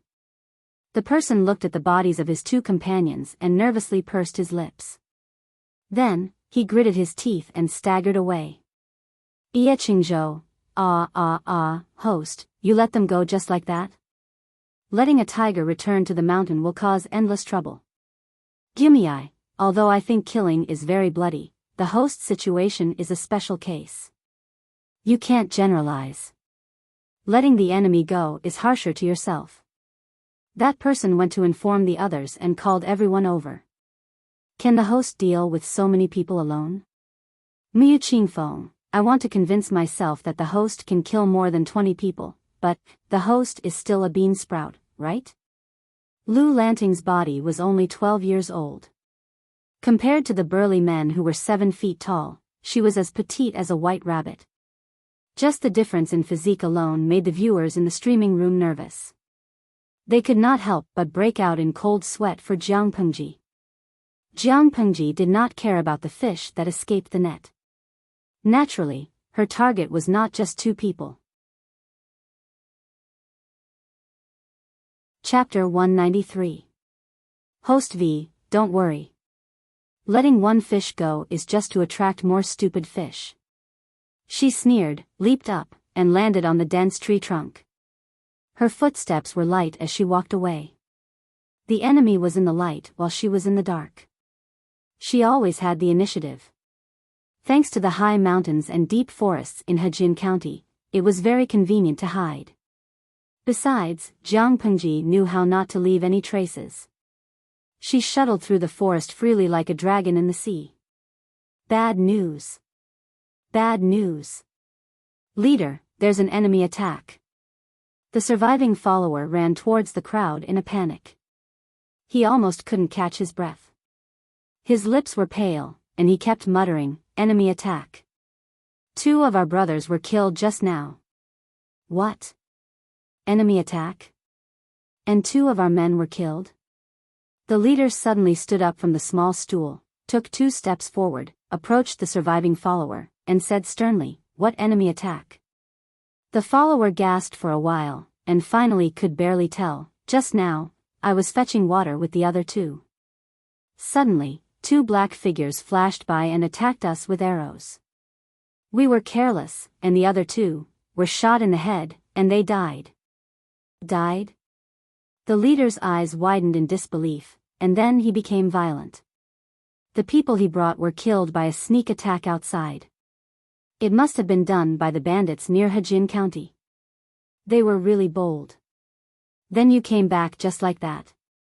The surviving follower's eyes were red, and he said in a tearful voice, Leader, I also want to fight those 2 beasts to avenge my brother, but I still have to save my life, so I came to report to my brothers. My brother's life can't be lost in vain. If others were to find out that our Meng family army was ambushed and killed by 2 bandits, where would we put our faces? The leader listened with a gloomy face, and his hands clenched into fists. He suddenly took out his whip, and he was full of anger. These mobs have gone too far. The leader gritted his teeth, and then he ordered 20 people, let's go to avenge our brothers. Jiang Pengji's 5 senses were no longer suppressed, and she could hear their conversation from this distance. She couldn't help but laugh. The audience in the streaming room could also clearly hear their conversation with the help of the system. Suddenly, there was a sea of 2,333. Gu Mimi, you have a big imagination. You said it as if you saw it with your own eyes. He doesn't even know where the streamer is, and he said he saw 2 black figures. Is it just because the streamer shot 2 arrows at once? That's ridiculous. Lo Sijilianmeng, if the streamer makes 3 consecutive kills later, shouldn't they say that there were 5 people who attacked them? Muyu Qingfeng, they have to say that. If they don't make the situation more dangerous, how can they explain that they were so scared that they peed their pants, and left their brothers' bodies, and ran away? He was still too young. If he was a little more thick-skinned, he might have directly bragged that there was a platoon of bandits watching him, that he was skilled in martial arts, and that he had broken through the encirclement left and right, and finally escaped. Everybody lift chestnut together. Ha ha ha, I'm impressed by the comment above. Jiang Pengji waited in a good mood. Although she was not used to using ancient bows and arrows, it was the same as a sniper. Compared with a sniper, she preferred to move from one place to another after shooting. Bows and arrows could not be compared with a sniper rifle. The former's speed and destructive power were too small. Squatting in the same place was simply telling the enemy where she was. Host V, Lao Siji Lianmeng, I think your suggestion is acceptable. Jiang Pengji drew 3 arrows from the quiver, raised the bowstring to a full moon, and did not move. She squinted her sharp eyes, waiting for the best opportunity. There were 5 people left to guard the horses and luggage. They seemed to be standing loosely, but they were actually very alert. The young man who had survived was left behind. He ran in a panic and accidentally fell twice. He looked very embarrassed. His companion comforted him. Look at you. 2 bandits scared you so much. Look, hasn't the leader already brought people over? If the leader goes out, not to mention 2 bandits, even an entire bandit stronghold will be wiped out by him. The surviving follower was still shivering. His forehead was stained with 2 pieces of mud. Blood mixed with the mud. He smiled reluctantly and was about to look up to thank her when a shadow blocked the sun above his head. The next second, a warm weight fell on him, catching him off guard. Warm, scarlet blood dripped onto his face and almost into his eyes. Whoosh! Jiang Pengji could not shoot 2 arrows at the same time because of her position. It was difficult to kill 2 birds with 1 stone, so she shot continuously at a very fast speed. Enemy, enemy, enemy attack. The attendant raised his hand and pushed away his companion, whose brain had been pierced through. His vision was restored, but there were 4 more corpses around him. Before they could react, they had already passed away. The horse that was quietly nibbling on the grass did not panic at all, nor was it frightened. It was as if the 4 arrows that took their lives just flew out of thin air, without a trace of murderous intent. Jiang Pengji glanced at the follower's almost collapsed expression with satisfaction. Her eyes darkened, and she turned back to the previous pool. At that moment, the leader had brought people to the pool where the incident happened. 2 bodies were floating alone, blood stained the water, and the 2 arrows that had pierced through their brains were still hanging on them. The leader's face darkened and he asked people to go forward and fish up the bodies. He raised his hand and pulled out one of the arrows, not caring about the colorful liquid splashed on his body. He turned the arrow over and did not see any special personal marks on it. It seemed that it was really done by bandits. The leader pondered and said, "Go check around and see if there are any traces of other people's activities." After a search, the result was regrettable. It seemed that the 2 people who attacked them were ghosts without feet. There were no other footprints or traces of other people's activities on the ground. The leader did not believe it and went to check for himself. It was true. At that moment, someone could not help but murmur in his heart. They said they saw 2 shadows. Could it be ghosts? Shut up. How could there be ghosts in broad daylight? Although someone refuted, everyone was still a little scared. At that moment, a cold wind blew through the forest, making their scalps numb. Leader, we can't find any evidence here, and there are no traces of other bandits. Should we continue to search? The leader broke an arrow. It seemed that he could not understand why there was no trace at all. How did the other party do it?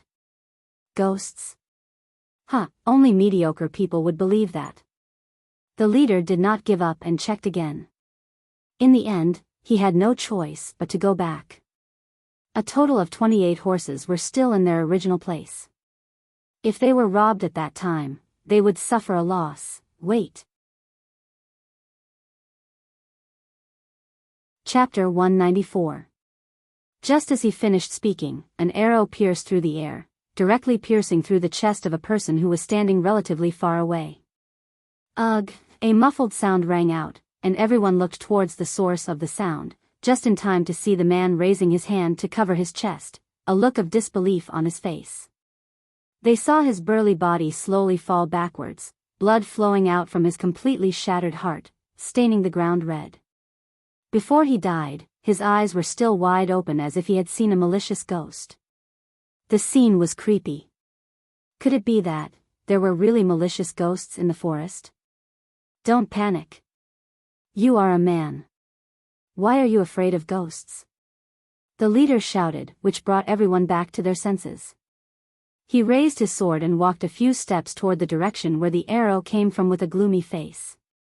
The grass and shrubs could not withstand the sharpness of the sword and were chopped down to the ground. No. Still no trace. Where was the ambusher hiding? The leader looked at the ground where there was no trace of a living person. His expression was like a wall with a few cracks. Ah, another scream was heard. Another man was pierced through the chest by an unknown arrow. The direction of the arrow was far away from the leader. The leader hurried back and saw that the man was dead. Just like the previous man, he was shot in the heart and died. He checked the wound and could no longer control his violent emotions. Since he began to work for the Mengs, he was used to being flattered and flattered. When had he ever been humiliated like this? He was toyed with by a bunch of nobodies who came out of nowhere. What was even more hateful was that the other party had never revealed themselves from the beginning to the end. Playing tricks on us. We don't need to be afraid of them. The leader stood up and said to the others, "Are you all stupid? They pointed their arrows at you and you didn't feel it at all. You are still standing in 2s and 3s. The leader's scolding made the others tremble. They did not dare to be so careless and spread out in 2s and 3s. Instead, they formed a more orderly formation. Compared to the unknown, malicious ghost, the leader was more terrifying. Seeing that, Jiang Pengji had already quietly moved to another place. How stupid. It doesn't feel challenging at all. Jiang Pengji smiled. The enemy was in the light while she was in the dark. She had the initiative in her hands. Regardless of whether the enemy gathered in a group or dispersed in 2s or 3s, it was all useless unless they could feel her breath or detect her murderous actions in advance. Killing aura seemed illusory, but it really existed. It was just that it couldn't be touched or seen. Some martial artists worked hard to train themselves and improve their 5 senses. They would vaguely develop a mysterious intuition. When others stared at them, they would feel it, not to mention the killing intent that was filled with malice. The leader was indeed capable. His 5 senses had also reached such a level that he could sense the killing intent and stares of others. However, how could Jiang Pengji's standard be the same as theirs? A genetic warrior whose killing intent could be sensed by others was already the worst of the worst. It was simply impossible for him to participate in a mission. Jiang Pengji also had rich experience in sniping and killing. She succeeded every time. If she could not perfectly restrain this killing intent and reduce her presence by 100%, according to the 5 senses of the people in the future, it would not be called a sneak attack. It would be telling the enemy her position and trying to kill them. Then what was there to play? The audience in the streaming room was watching excitedly. It seemed that after the shock of seeing blood for the first time, they had calmed down. Wanyue, #laughter cry. I have a déjà vu of a high-level golden godly outfit massacring the novice players in the novice village. Aizhuahua, it's obviously a godly character who has ascended to immortality. Zhongfei Xingchen of last night, it's better to be crushed. It feels good. I like the feeling of killing a bunch of small monsters with one slash. Jiang Pengji curled her lips. Huddling together would only make them die more quickly. Host V, I'll show you what it means to kill 2 birds with 1 stone. As soon as she finished speaking, the arrow had already pierced through the air. Jiang Pengji changed to another place without looking back. Swoosh, an arrow pierced through the air. The crowd only noticed its existence when it got close, but it was too late. Another two. Jiang Pengji did not have to look to know that she had taken down 2 more enemies. At that moment, the number of casualties had reached a terrifying number. They did not see the shadow of the ambushers from beginning to end, but their companions fell one after another. The leader was safe and sound in the middle, but the 2 people who had been killed were very close to him. They fell in the direction of the leader. With such archery skills, they can't be bandits. The leader pushed the body that fell on him away. A trace of unwillingness flashed across his face. However, he also knew that if they continued to stay in the dense forest, they would only silently lose more people. Could it be the people in Hejin County seeking revenge? One of the followers guessed with fear. The leader snorted coldly and said contemptuously, "Those people don't have the guts to." If this was not the case, that was not the case. Then who was the culprit? Could it be that a malicious ghost really appeared in broad daylight?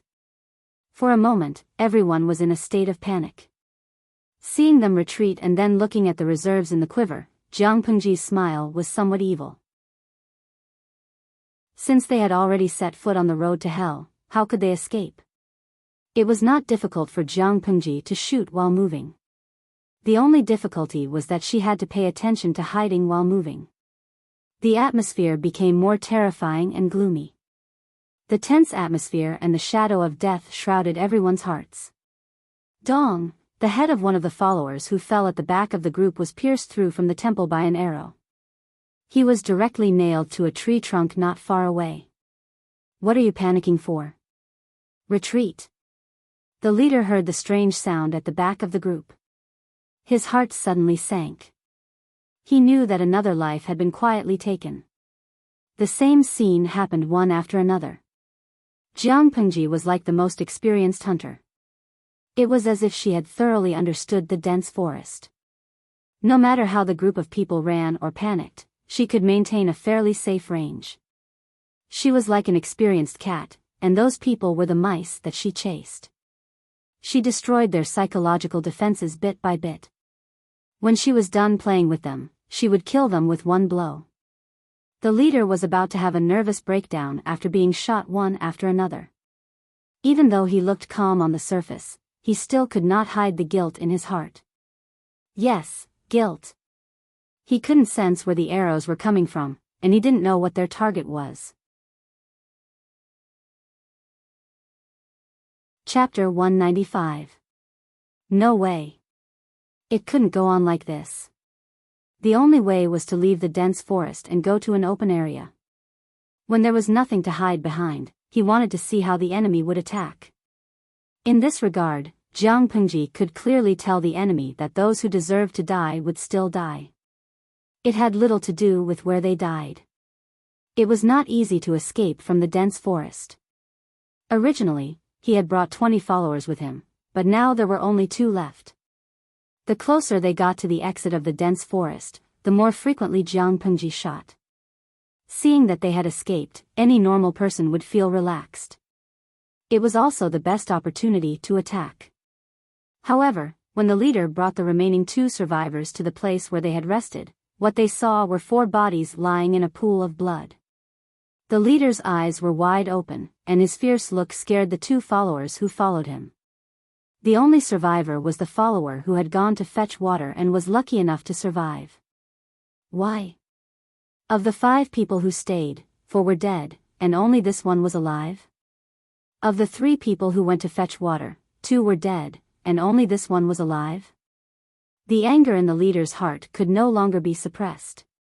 He strode forward and grabbed the follower's collar. "Tell me, did you kill them? Tell me, are you a spy for those villains? Did you deliberately lure us there?" The leader glared at the follower, who had been scared to the point of delirium. His face was smeared with sticky blood. The audience in the streaming room was speechless. Wait, what kind of weird development was this? Why did they suddenly have internal strife? No, internal strife was internal strife. Why did they suspect that the unlucky guy who had been scared twice by the streamer was the murderer? Fengji Liao Yuan, ha ha ha, I feel sorry for him. First, he was scared twice by the streamer, and now he's suspected to be the murderer. Shuang Xiang, sorry, really very sorry. No, I laughed so hard that my stomach hurts. Did the leader become a stick? Lo Si Ji Lianmeng, I bet a spicy stick. This is definitely an Easter egg left by the streamer on purpose to test their intelligence. It was no wonder that the viewers in the live streaming channel were so happy. This turn of events had shocked everyone. The followers around the leader were all brought here by himself. He knew everyone's background, so it was impossible for there to be a spy. Of course, it was also possible under extreme circumstances. Some viewers in the live stream room were mocking him, but naturally, there were also people who had different opinions.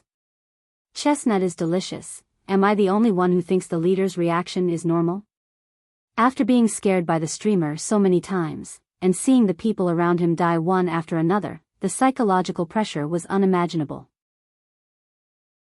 Under such circumstances, it was impossible to maintain a normal level of thinking, and they would definitely subconsciously suspect the most suspicious person.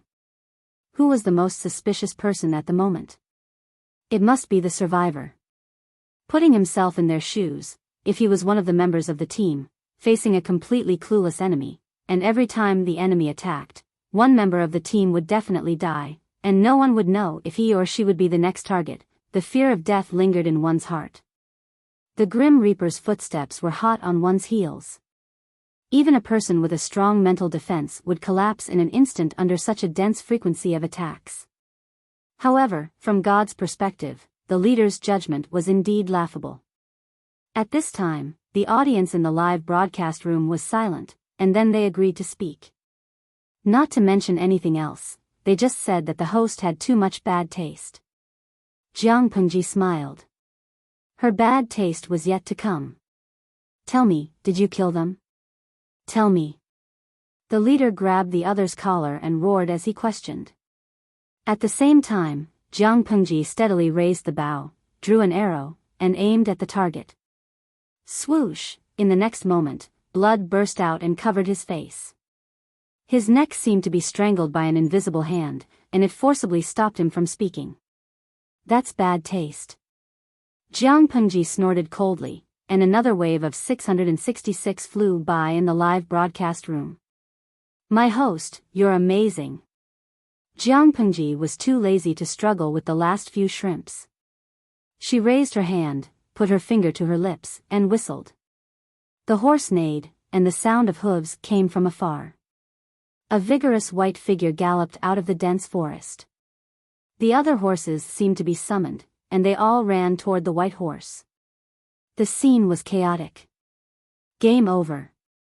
Jiang Pengji drew her bow for the last time, and killed 2 birds with 1 stone. She took the lives of the 2 people beside the leader. She had said that 1 messenger was enough. Let's go. Pack up and go home. The white horse galloped toward her. Jiang Pengji smiled, ran 2 steps forward, and jumped on the horse's back.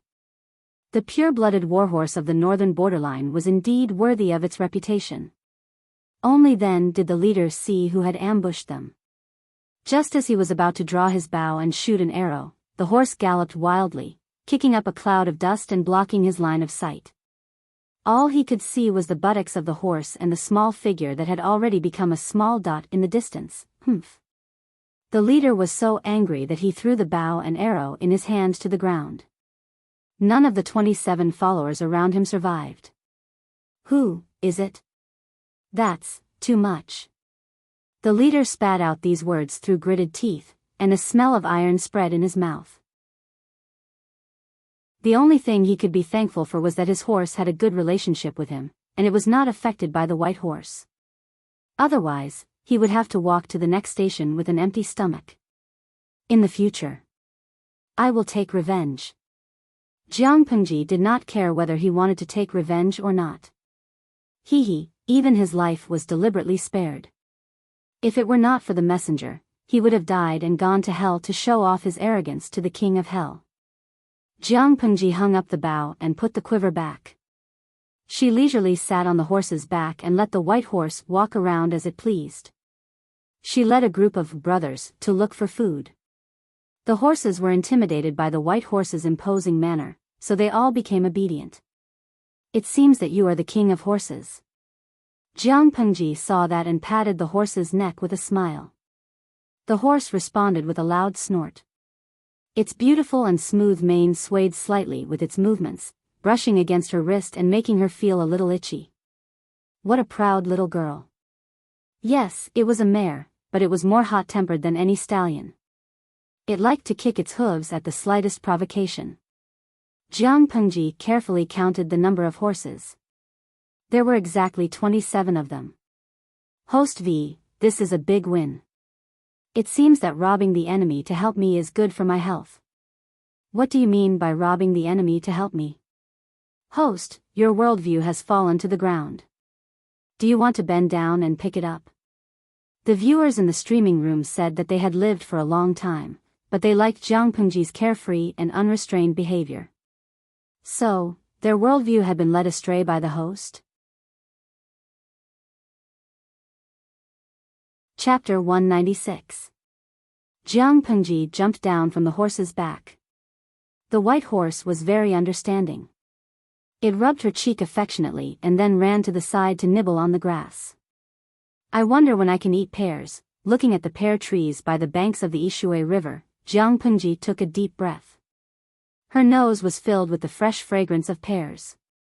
At this time, no one was holding a gathering on the bank of the Yi River, so there was no one on the bank at all, except for the constantly moving horse butts. Jiang Pengji walked straight to the shore. She kicked off her wooden clogs and took off her socks. She dipped her feet into the water and sighed.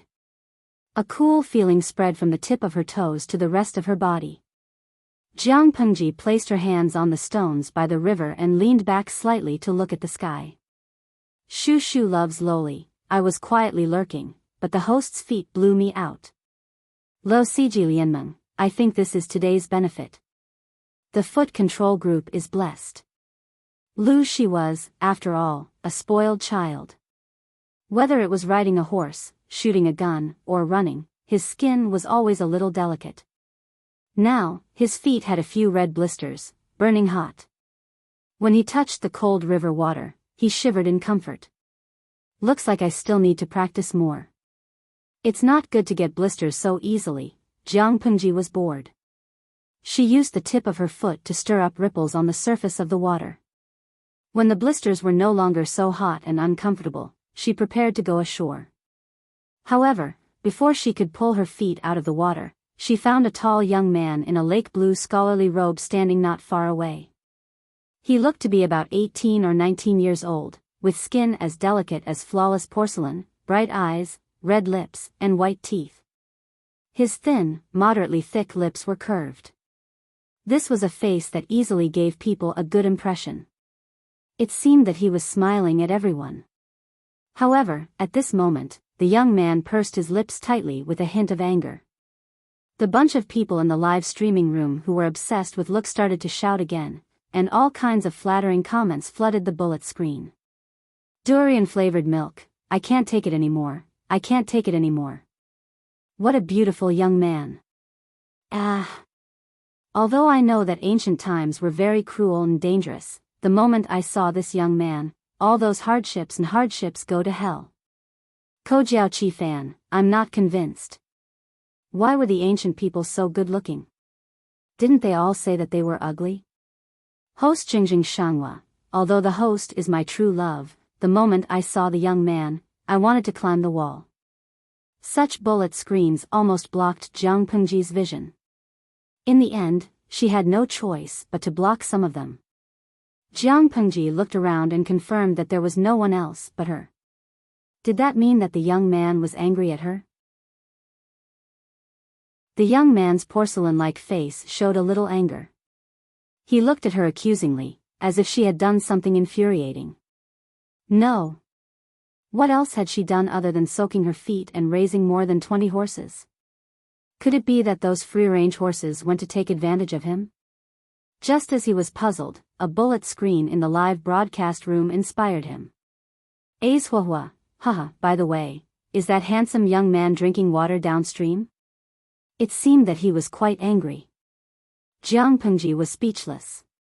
She lowered her head to look at her feet that were still soaking in the water. She then raised her head to look at the young man's almost red face. She was speechless. She was to blame. She calmly put on her socks and wooden clogs. Jiang Pengji whistled and the big white horse galloped over. Behind it, there were a total of 27 well-proportioned horses of different colors. Obviously, the big white horse had become the leader of the horses. Jiang Pengji didn't even need to deliberately drive it.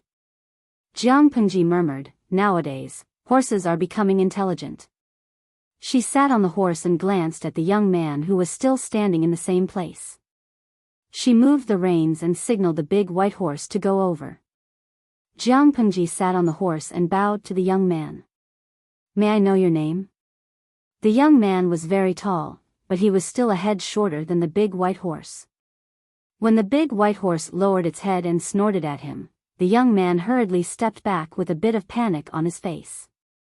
Seeing that, Jiang Pengji patted the horse's neck and signaled the little girl not to bully him on purpose. "Judging from your clothes, you don't look like a local." The young man calmed down and looked at her with mixed feelings. After a while, he bowed back and said, "I'm from Langyi. You can call me Hanyu." "Hanyu? What about his courtesy name?" Jiang Pengji subconsciously thought of this question. After all, the ancient people's naming habits were really annoying. But then she remembered that only close friends or elders could use courtesy names. She narrowed her eyes and asked, "My name is Lu Shi. I'm a local of Hejin. I saw you staring at me just now. Do you have any difficulties?" The young man's face became even uglier when he heard the question. Jiang Pengji laughed in her heart. The audience in the streaming room complained that she was too mean. Han Yu was choked by her straightforward question, but he couldn't just say that he just drank some water to quench his thirst. Han Yu's face became even uglier when he thought of that. He had no choice. His water bag was empty and there was still some distance to go into the city. He could only fetch water from the spot. He didn't expect that someone would soak her feet in the water. Should he be glad that she was not using the toilet? Han Yu lowered his head subconsciously and looked at Jiang Pengji's feet, which were wearing socks. He felt a little uncomfortable in his stomach. Jiang Pengji said again, "I was rude just now. My feet hurt a little because of the long journey. I just soaked my feet for a while and found that you were looking at me like that. I thought that the horses around me provoked you. Did they do anything to you?" Han Yu's pale face looked much better after hearing that. His white cheeks became rosy again. "The horses didn't make fun of me. Are they war horses?" Han Yu said. He glanced at the horses that Jiang Pengji mentioned. He seemed to find something and his pupils slightly shrank. "I don't know if they are war horses, but they are definitely good horses." Jiang Pengji smiled and stroked the mane of the big white horse. The horse rubbed against her palm intimately and licked it from time to time. "I took Whitey out for 2 laps and let it go to find food by itself. I didn't expect that it would bring back so many horses.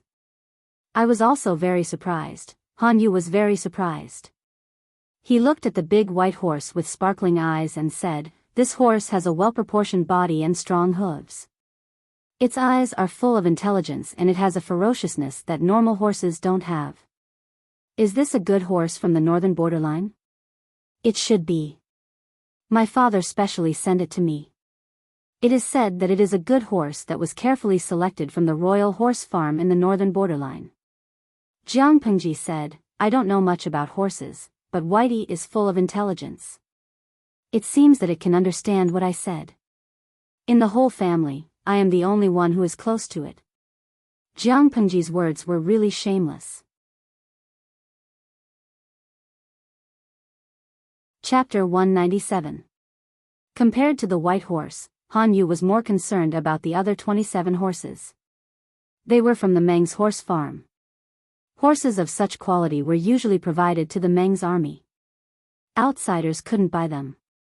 Now there were 27 more horses, which made Han Yu feel a little uneasy. So, Han Yu asked, "Do you know who the owner of these horses is?" Jiang Pengji sneered. She never asked for the names of people she killed, and there was no need to.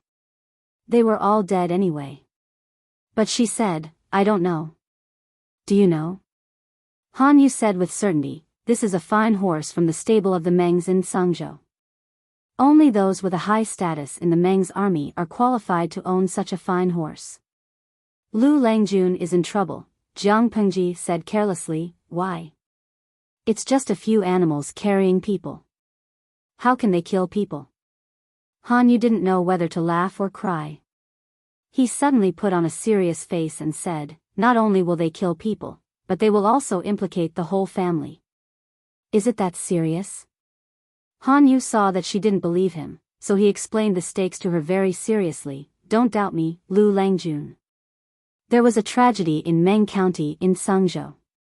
Someone stole a horse belonging to the Mengs, and the whole family was involved. They were trampled to death on the horse farm. I didn't steal these horses. They came here by themselves." Jiang Pengji said seriously, "But what you said reminds me of one thing. These horses are indeed easy to get into trouble. I have to find a way to get rid of them as soon as possible." Han Yu was speechless. Jiang Pengji smiled coldly. "Lang Jun, you said that I'm a thief. Since I've already taken the blame, why don't I just sell all the horses and make some money? No matter how angry the Mengs are, they have to find me first." Han Yu was alert and smart. He immediately understood why Jiang Pengji's attitude toward him had changed so much. He immediately apologized. "You don't have to be so angry, Lu Langjun. I used that tragedy as an example to tell you to think twice before you act. The Meng family is powerful and arrogant. Ordinary people can't fight against them. I have no intention of slandering you for stealing." Jiang Pengji tightened her grip on the horse's belly and the white horse took 2 steps forward. She said proudly, "It doesn't matter. Since I dared to accept these troublesome little fellows, I naturally have my own reasons." Seeing her like this, Han Yu didn't continue to insist. Maybe she really had the right to be arrogant, and he would only annoy her if he tried to dissuade her. The two of them had only met by chance, and there was a misunderstanding at the beginning. Naturally, there was nothing much to talk about, and they soon parted ways. The live stream viewers felt that it was a pity. It was rare to see such a handsome, sunny boy. It would be a pity if they did not lick his boots for a while. To avoid encountering people who knew about horses, Jiang Pengji took a shortcut and leisurely let the white horse carry her to the farm. Wow, what a big horse! So high. The children in the village had never seen so many horses. A bunch of naughty children came forward, their faces full of curiosity. Everyone wanted to reach out and touch the horse's hooves, but Jiang Pengji didn't allow it. War horses were hot-tempered. If they accidentally angered one of them, they would lose their lives if they were rewarded with a hoof. Lang Jun. Lang Jun, these. Jiang Pengji jumped off the horse. "Xiaoyu, you came just in time. Ask Coach Meng to bring the horses into the farm. Remember to tie them all up." Su Ke thought that was not the point. The point was, didn't Lang Jun always say that he was very poor, and that he needed to be thrifty here and there, even to the extent of losing his mind? So, where did he get the money to buy so many war horses? Even though Su Ke didn't know much about horses, he still had the basic insight. He didn't know how good the horses were, but he knew that they were indeed excellent. So, where did Lang Jun kill people and set fires? How did he get so many? Su Ke accidentally blurted out what was on his mind. Jiang Pengji tilted her head and stared at him, which made his hair stand on end, as if he was going to explode in the next second. Unexpectedly, Jiang Pengji just nodded seriously and said, "Xiaoyu, you know me best." Su Ku was dumbfounded. The viewers in the live stream almost burst out laughing. Although he was not as handsome as Han Yu, Su Ku was still very handsome. Lang Jun, you, really, killed people and set fires. Su Ku didn't know how to react. However, when he saw Jiang Pengji's half-smile, Su Ku suddenly realized that something was wrong. I killed people, but I didn't set fires, Jiang Pengji said seriously and added, setting fire to the forest is a serious crime.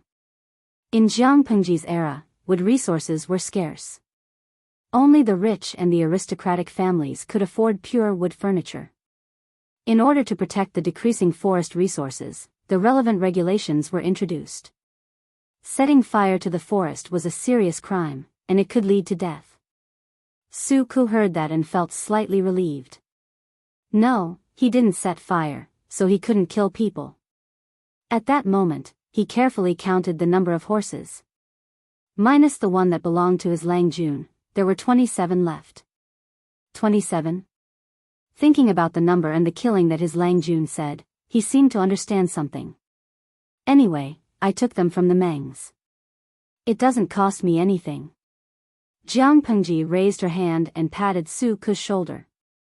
But the horses raised by the Mengs have special marks. People who know horses can easily recognize them. This is going to be a problem. Before Su Ku could react, Jiang Pengji had already made a decision. Find a way to sell them. They can probably be worth a lot of money. Sell the horses. Su Ku's mind flashed with the approximate market value of the horses. Horses used for transportation were usually not cheap, and a horse like this was worth dozens of times more. But, won't it be a pity, men always had some characteristics that never changed, no matter what time it was. For example, men in Jiang Pengji's era had a special love for mechas. Some people even joked that mechas were men's true love. In this era, men seemed to be like this as well. They had a unique love for strong and healthy horses. Jiang Pengji said, I can keep them, but I don't think it's necessary. I killed those lackeys of the Mengs and only left one alive to report back. If they know that these horses are in my hands. Su Ku was suddenly shocked and immediately sobered up. He was still very rational when it came to his personal interests. If that's the case, we'd better find a way to sell the horses as soon as possible. It's fine even if the price is lower. We can't keep them and cause trouble. Su Ku had already started to calculate in his mind how much money and food the horses could bring them. Yes, but I don't know how to sell them. We'll need to find a slightly more professional person. Jiang Pengji smiled. The Mengs were a jinx to others, but they seemed to be a blessing to her. Chapter 198.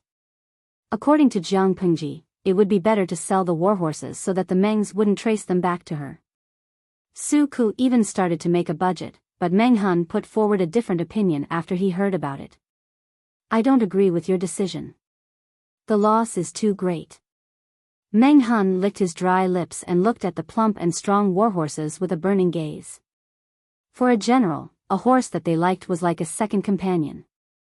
It's better to hide them in the mountains for a while and wait for the Mengs to die down before plotting other things. Jiang Pengji focused on the first sentence. How great is the loss? Meng Han said, for example, a good warhorse like this is worth 70 to 80 taels of silver. That's the price of a fair deal. If you sell it to a horse dealer privately, they will buy it at a much higher price.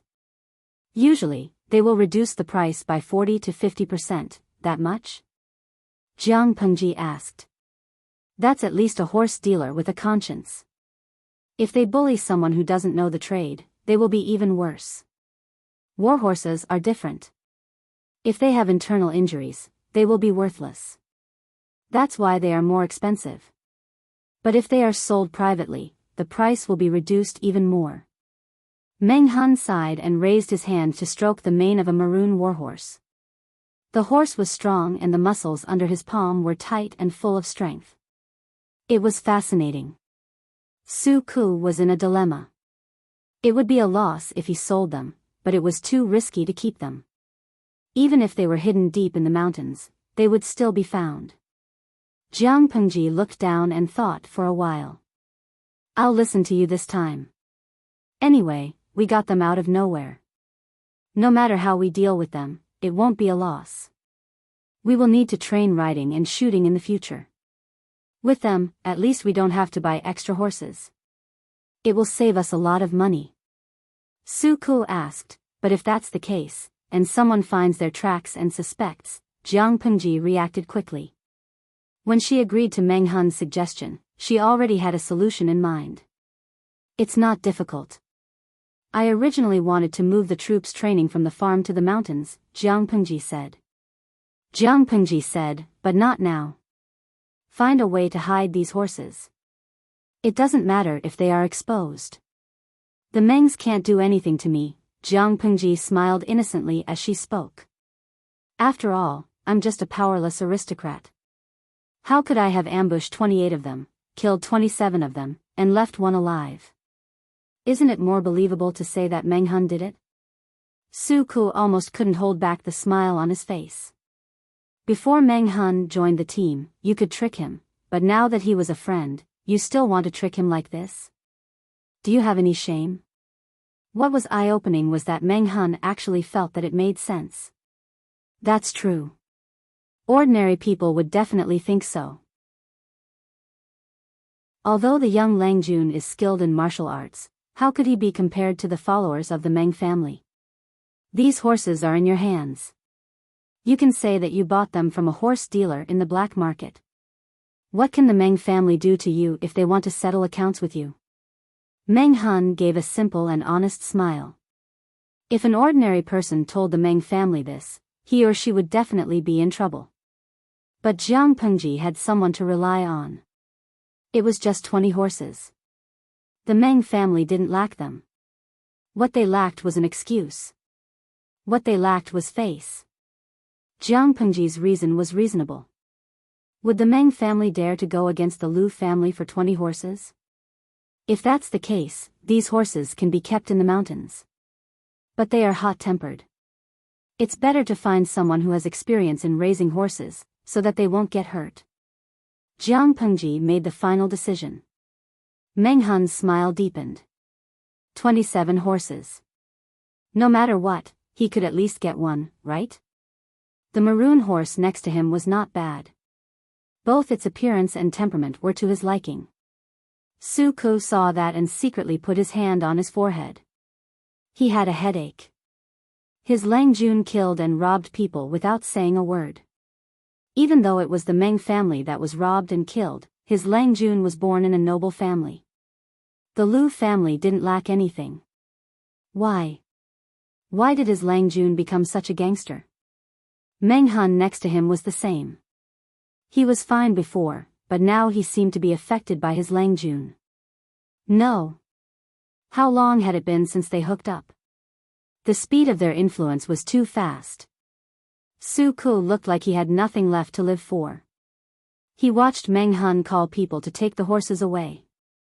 The food that these war horses usually eat should be different from that of ordinary horses, right? Meng Hun said, of course. They eat more carefully and more expensive. The veins on Su Ku's forehead bulged.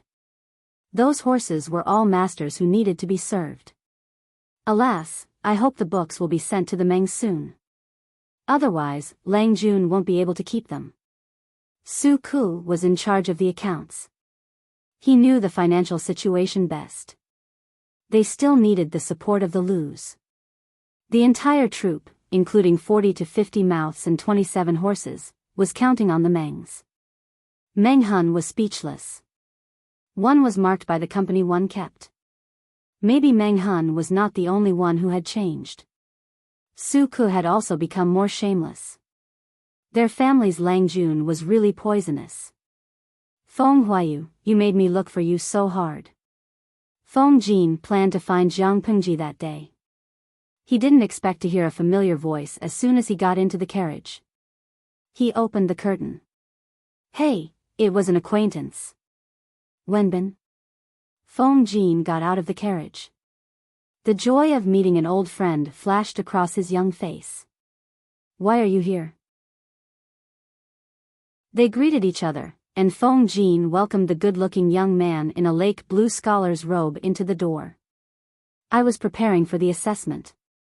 I wanted to invite you, but I didn't expect your third brother to tell me that you accompanied the fourth prince to Hejin. It's not far, so I took a detour. Maybe I could meet you. I saw you from afar as soon as I entered the city. The young man had a bright smile on his face. He was not as reserved as ordinary people. His eyebrows were full of vitality. Feng Jin smiled bitterly. Wenbin, you came at the right time. Do me a favor. What's wrong? Han Yu raised his eyebrows and smiled. Are you entangled with some passionate girl? They were friends who grew up together and they were the same age. Feng Jin let go of his usual calmness in front of Han Yu. Look at you. You are getting more and more improper. I really don't know how Master Yuanjing taught you. Feng Jin patted Han Yu's shoulder and whispered, the fourth prince likes to hang out in the brothels, but he calls me out every time. I can't stand it. Could it be that the fourth prince is interested in Huayu's beauty? Han Yu had an indescribable expression on his face. Feng Jin coughed and lowered his voice. Of course not. I don't like to go to those brothels. He didn't like to go there, but he was called out to go there. It was okay to refuse him once or twice, but he refused him every time. Even a fool would know something was wrong. Chapter 199. Han Yu raised his eyebrows and teased, so, what do you want me to help you with? He doesn't know you well. If he wants to drive you away, just pretend that you don't understand. Wu Majun went to the brothel every few days to make friends with Lu Shi. He liked to invite Feng Jin along every time. Now that Han Yu was here, Feng Jin had an excuse to get away. You should have just rejected him directly. What can a useless fourth prince do to you? You are just trying to save face, Han Yu said carelessly. Feng Jin was not valued, but he was still the second son of the Feng family. If he didn't want to do something, Wu Majun couldn't force him to do it. Feng Jin smiled bitterly. A leopard couldn't change its spots. It was his nature, and it wasn't easy to change it. Wu Majun was annoying, but Feng Jin didn't want to offend the fourth prince yet. There was no need to make it ugly. Han Yu still had the same temperament. I haven't seen you for a few years. I thought you would be less temperamental after you became Master Yuanjing's disciple. I didn't expect it to get worse.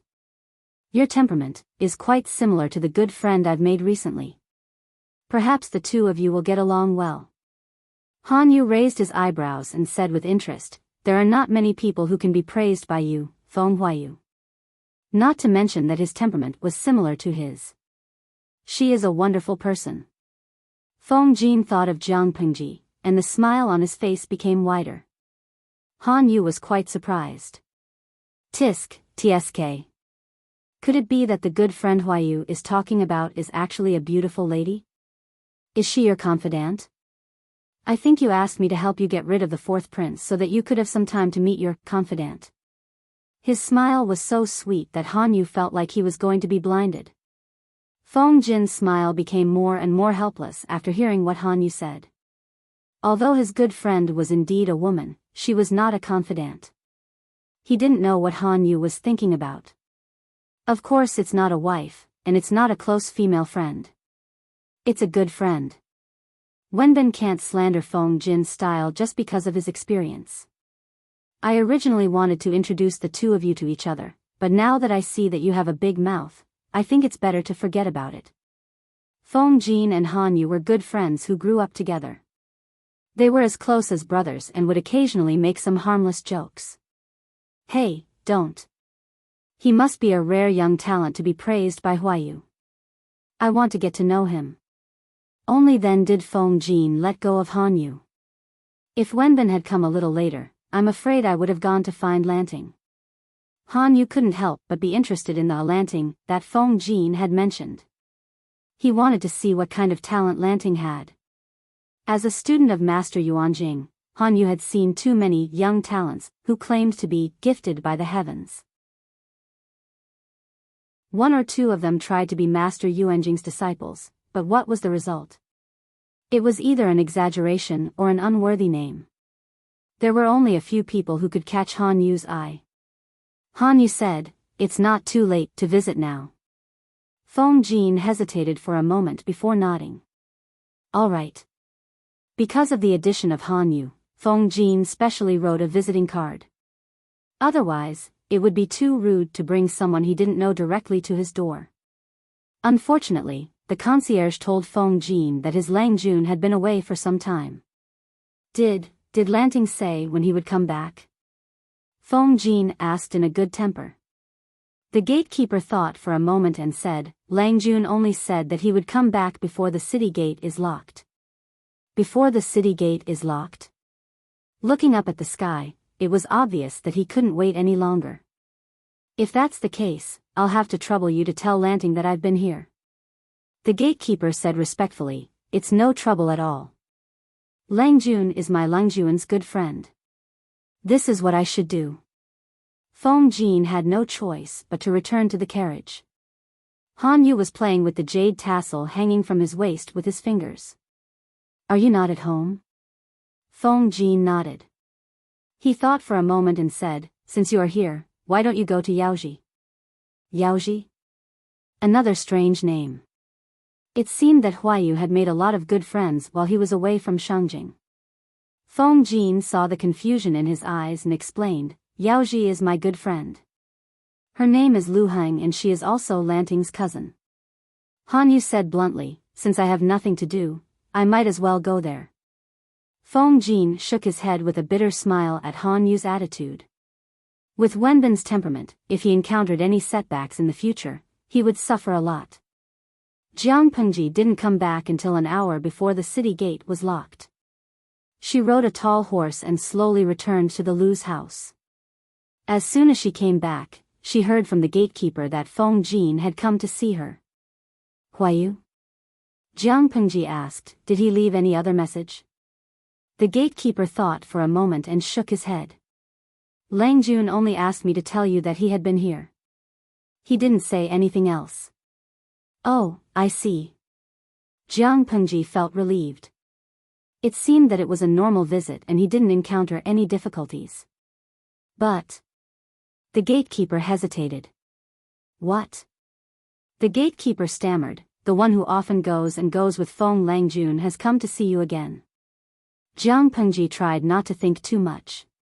What did he mean by, always goes with Feng Jin? It felt like there was an affair going on between them. Did you say that Wu Ma Jun came again today? Since the last time at Ingchun House, the frequency of Wu Ma Jun's visits was frighteningly high. But Jiang Pengji often went out, so she didn't run into him. The gatekeeper said awkwardly, yes, I heard from other servants. He seems to want to marry the second Nyangzi. What? Marry the second Nyangzi of the Lu's house? Jiang Pengji was stunned for a while.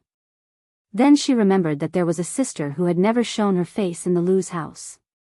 However, her stepsister was not even 9 years old this year, right? Didn't Wu Ma Jun want to marry Jingxian? Why did he change his target to his sister of a concubine? Or could it be that this person wanted both of them? Jiang Pengji's eyes turned cold. She pursed her lips and looked extremely unhappy. After returning to the house, she went straight to see Lu Shi. He was reading some documents seriously. Lanting, you're here. Lu Shi put the book aside and smiled. Sit next to me. Jiang Pengji asked directly, Father, what do you mean? If Lu Shi had not hinted or misled Wu Ma Jun, he wouldn't have known that there was a daughter of a mistress in the Lu's house. For some reason, although the siblings were in the house, they were scarily invisible in the eyes of others. It was obvious that someone had done it on purpose. Lu Shi asked, what? There is a rumor in the world that Wu Ma Jun wants to marry my sister. Lu Shi said, it's not a rumor. I did agree to it.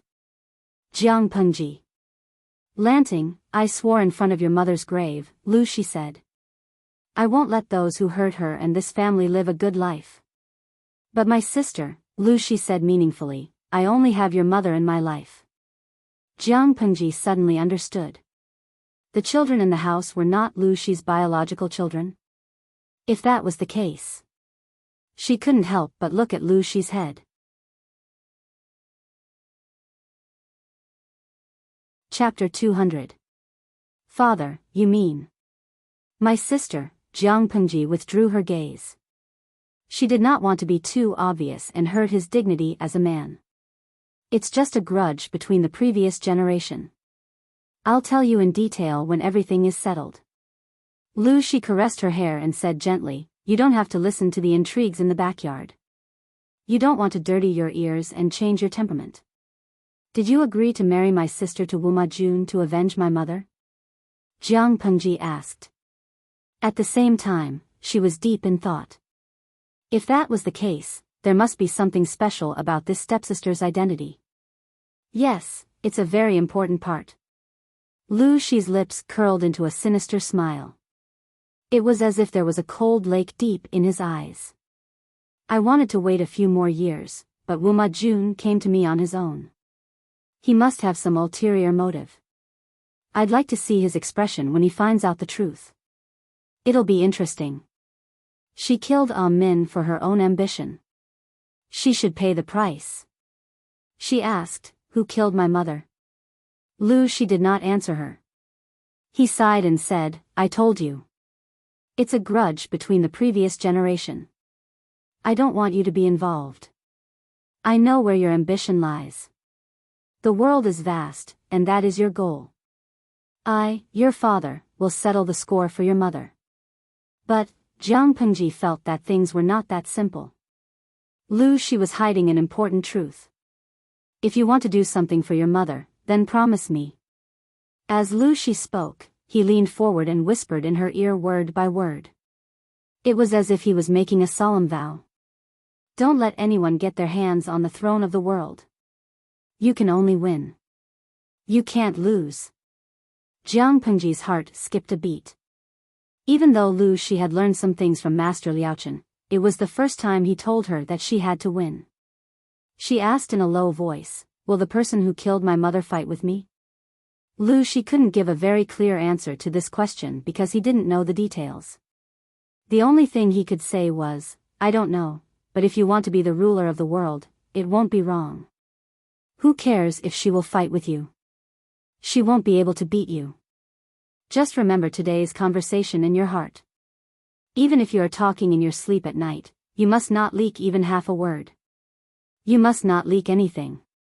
Even though Jiang Pengji didn't mind Lu Shi's serious advice, she had to take it seriously. What's more? Lu Shi smiled sarcastically. How could someone who only knows how to suck up to you compete with you? What could she rely on? Tossing and turning men's bodies, seductively asking for sex. It's the biggest joke in the world. A woman? Jiang Pengji was surprised. She thought Lu Shi wanted to deal with a man. Lu Shi obviously didn't want to talk about this topic anymore. His daughter was too cunning. The more he talked, the more information he would leak. Before the situation became clear, he didn't want to dig up the past. Lu Shi wouldn't be worried if she was getting stronger. But now, it was clear that it was still not in its infancy. It still needed to recuperate and accumulate its foundation. Lu Shi was in no hurry. He had waited for so many years, and he didn't mind waiting longer. As long as he could see that woman's head fall to the ground before he died, everything would be worth it. Your sister's matter is settled then. Lu Shi's voice was calm, but there was a hint of chilling pleasure in it. Jiang Pengji was not a compassionate person. Lu Shi had already hinted that his sister had a special identity. If she continued to speak up for her, it would seem a little stupid. But didn't father say that Wu Majun and Jingxian? Could it be that he wants to enjoy the bliss of having two wives? Lu Shi said, let him worry about it. In any case, Wu Majun would not let his stepsister become his concubine. It was even more impossible for the daughter of the Wei family's first wife to become his concubine. Naturally, Wu Majun had to cancel the marriage. Otherwise, he wouldn't be able to leave Hejin County alive. On one hand, he promised Lu Shi to marry his daughter, but on the other, he wanted to take Wei Jingxian's engagement. Wasn't he courting death? But, Father, Jingxian and I have broken off our engagement. The Wei family is interested in marrying Wu Majun. Although they didn't say it officially, some well-informed people know about it. Now that Wu Majun has changed his mind. Doesn't the Wei residents have any objections? Lu Shi was a little surprised. He did not expect his daughter, who had been so insensitive before, to think about this. Don't worry. It's just gossip. The Wei residents did not admit it. They just need to say that others guessed wrongly. Lu Shi smiled and said, "Have you forgotten that there was another person at the gathering other than Wu Majun, who was of equal status and had a brighter future?" "You mean Feng Jin?" Jiang Pengji thought of her good friend. Feng Jin is the second son of the Feng family. His father is the head of the Imperial Secretariat, Feng Ren. He comes from a noble family. Isn't he better than a prince who is not favored and feared by the government? It is said that the daughter of the Wei family should be married to someone of high status. The daughter of the Wei family is barely a match for him. Jiang Pengji did not expect such a plot twist. Will it work? It's in the bag, Lu Shi said calmly. Marriage is about matching two surnames. If it is fated, it will happen naturally. Jiang Pengji was speechless. But you are on good terms with Feng Jin. If he really marries the daughter of the Wei family, it may affect the relationship between you two.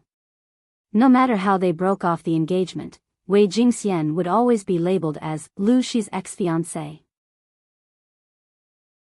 Feng Jin knew that their relationship was pure, but a man's mentality would always be a little stiff.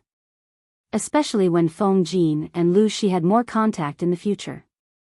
They would visit each other and Lu Shi would see the married Wei Jingxian. He was afraid that Feng Jin would think too much.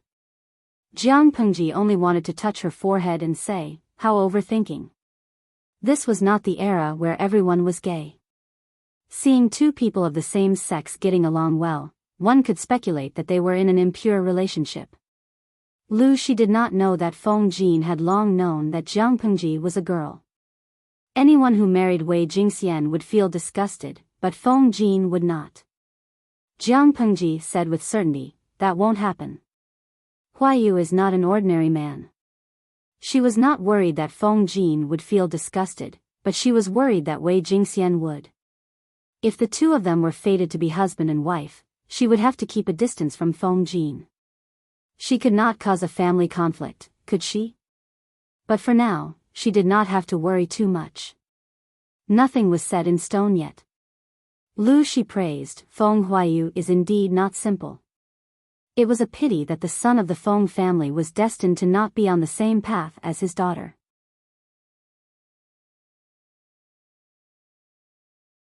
Chapter 201. Lu Heng and Feng Jin were friends. In the past, when they met, they would talk about everything under the sun, or exchange opinions on politics. Now, they had another topic to discuss: Lu Heng's cousin, Feng Jin's good friend, Lu Lanting. The former had a secret brother complex, while the latter admired Jiang Pengji and treated her as a best friend. They had a lot to talk about. At first, Han Yu was just listening to them out of boredom. But after a while, he became more interested in the Lanting they were talking about. When Lu Heng heard Feng Jin say that Han Yu was Master Yuanjing's disciple, he couldn't help but be in awe. He looked at Han Yu with even more enthusiasm. His cousin was going to Langyi to study. If he could find out Master Yuanjing's preferences earlier, it might come in handy. With this in mind, Lu Heng tried to get more information from Feng Jin. Han Yu's lips curled into a smile, and he gave Feng Jin a meaningful look. Feng Jin smiled bitterly. He guessed that this was probably what Lanting meant by the brother Khan. Lu Heng had good intentions. He would just pretend that he didn't see it.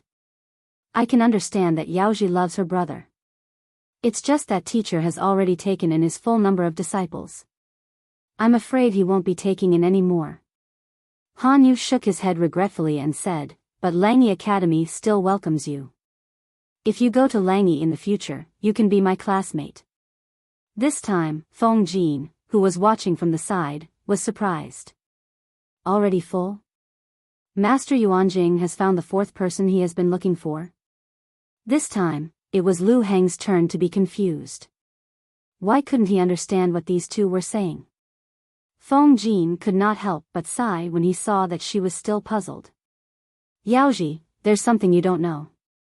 When Master Yuanjing took back the 3 cities and returned to Langyi County, he performed a divination for himself. He was destined to have 4 disciples. A few years ago, I heard that you had already accepted 3 disciples. I thought that with Lanting's talent, he would be the 4th disciple that you're looking for. I didn't expect that you already have one. In terms of students, all the students in Langyi Academy could be considered as Yuanjing's students. However, there could only be 4 real disciples. Lu Heng's face was filled with disappointment. Although he belittled his cousin, he was still very proud of him. How could a student and a personal disciple be the same? For the former, Master Yuanjing only came out to give lectures occasionally, but for the latter, he taught everything he knew. AI. Lu Heng sighed, and then said somewhat open-mindedly, if I get it, it's my fortune. If I don't, it's my fate.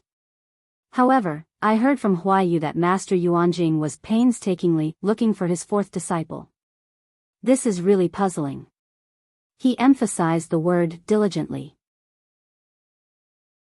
With Master Yuanjing's fame and talent, which scholar in the world would not go after him? Too many students had racked their brains just to meet Master Yuanjing. If they could be accepted as his disciple, it would be a blessing to their ancestors. Would Master Yuanjing still need to search for him? Simply absurd. However, he was not so sure after observing Feng Jin and Han Yu's expressions. Han Yu said, I had recommended Huaiyu to Master, but Master said that Huaiyu had another destiny in life and he was not fated to be with him. Master Yuanjing had a quirk when it came to accepting disciples. Not only did he want the disciple to be smart and have a temperament that suited his taste, but he was also particular about mysterious fate. Just as Lu Heng thought, after Master Yuanjing became famous, there were countless people who wanted to be his direct disciple. He could choose any outstanding talent in the world. What kind of student couldn't he find? Han Yu also wanted to give it a try, but he did not expect that Master Yuanjing would take the initiative to accept a disciple. After entering the sect, he had seen too many people who were praised by Master Yuanjing, but all of them failed at the last stage. They had another destiny and were not fated to be Master Yuanjing's disciple. To hell with the fate of master and disciple. If you don't accept disciples, how can there be the fate of master and disciple? Master Yuanjing only smiled and did not say anything about this resentment. He never explained anything. The first 3 disciples were accepted smoothly, but the last one had been hanging around for many years. He thought he could not find him anymore. Feng Jin was curious. Although Master Yuanjing's criteria for accepting a disciple were a little strange, and the last one was even more inexplicable, he could tell how much he valued this matter. The first 3 disciples were accepted quickly, but the last one was not easy to accept. Feng Jin was indeed curious. I don't know who the 4th disciple is. I remember that Wenbin wrote to me last time that Master Yuanjing was quite troubled about accepting disciples. Now that we met, he told me that the candidate has already been selected. I can't help but be curious. Speaking of the 4th disciple, Han Yu was also confused. He had not understood his master's intention. I have told Huaiyu about this person before. There are many young talents in Langyi Academy, and Master Yuanjing's disciples are among the best. There is only one person who is an exception. Han Yu frowned slightly. When I first arrived at Langyi County, I thought that person should be Master Yuanjing's disciple. Later, I found out that he was not. Not only was he not, he was not even a student of Langi Academy, but Master Yuanjing specially allowed him to study here. Feng Jin thought for a while and suddenly remembered, the person you are talking about is the one with an unknown birth date and a very bad fate. Lu Heng was confused. What unknown birth date and a very bad fate? Han Yu nodded and said, that's him. Feng Jin was surprised. That person has been studying in Langi Academy for 7 or 8 years. If Master Yuanjing had accepted him earlier, he would have been his first disciple. Why didn't he accept him for 7 or 8 years and only accepted him when it was almost time? Han Yu also asked his master about this question, and his master smiled meaningfully. Timing. Han Yu said, Master Yuanjing said that the timing was not right before, but now it is time. Feng Jin was speechless. Many famous teachers had quirks, and Master Yuanjing was definitely one of them. Lu Heng had to interrupt and asked, after listening to you for so long, I still don't know who the lucky person is. Wei Ci. After Master Yuanjing accepted him as a disciple, he named him Zixiao, Han Yu answered. Wei Ci? Wei Zixiao? He had never heard of him. Lu Heng searched for relevant memories, but there was no trace of this person. Then, why did you say that his birth date is unknown and a very bad fate? Lu Heng had a bad habit. If he didn't understand, he would want to ask. If he didn't ask clearly, his heart would itch uncomfortably. Han Yu's expression froze. It seemed that he was having a hard time talking about it. Lu Heng thought that Han Yu had encountered a problem. His heart skipped a beat, and he quickly said, I am presumptuous. Please forgive me, Wenbin. Han Yu shook his head and said softly, there is no taboo. I am just afraid that others will have unnecessary fear and scruples towards Zixiao if I say it.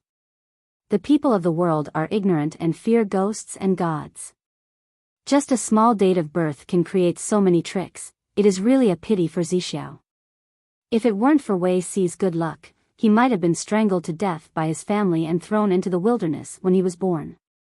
Lu Heng heard this and didn't continue to ask.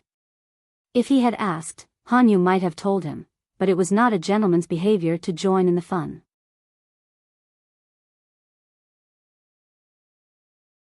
Chapter 202. Although he didn't see Lu Lanting, who was praised by Feng Jin, Lu Heng had left a good impression on Han Yu. Hey, Fourth Langjun is back. Feng Jin and Han Yu came back together. They opened the curtain and saw a carriage parked in front of them. It was the carriage that Wu Majun had taken during the day. What a coincidence. Wenbin and I got off at the same time. Obviously, Wu Majun had also noticed it. He was unhappy to see Feng Jin stepping on the stool and another person in the carriage. Wu Majun didn't like Feng Jin's family background. Feng Jin wasn't a member of the royal family. What right did he have to live a better life than him? What right did he have to be more talented and outstanding than him? Although he was polite to Feng Jin on the surface, he didn't respect him that much.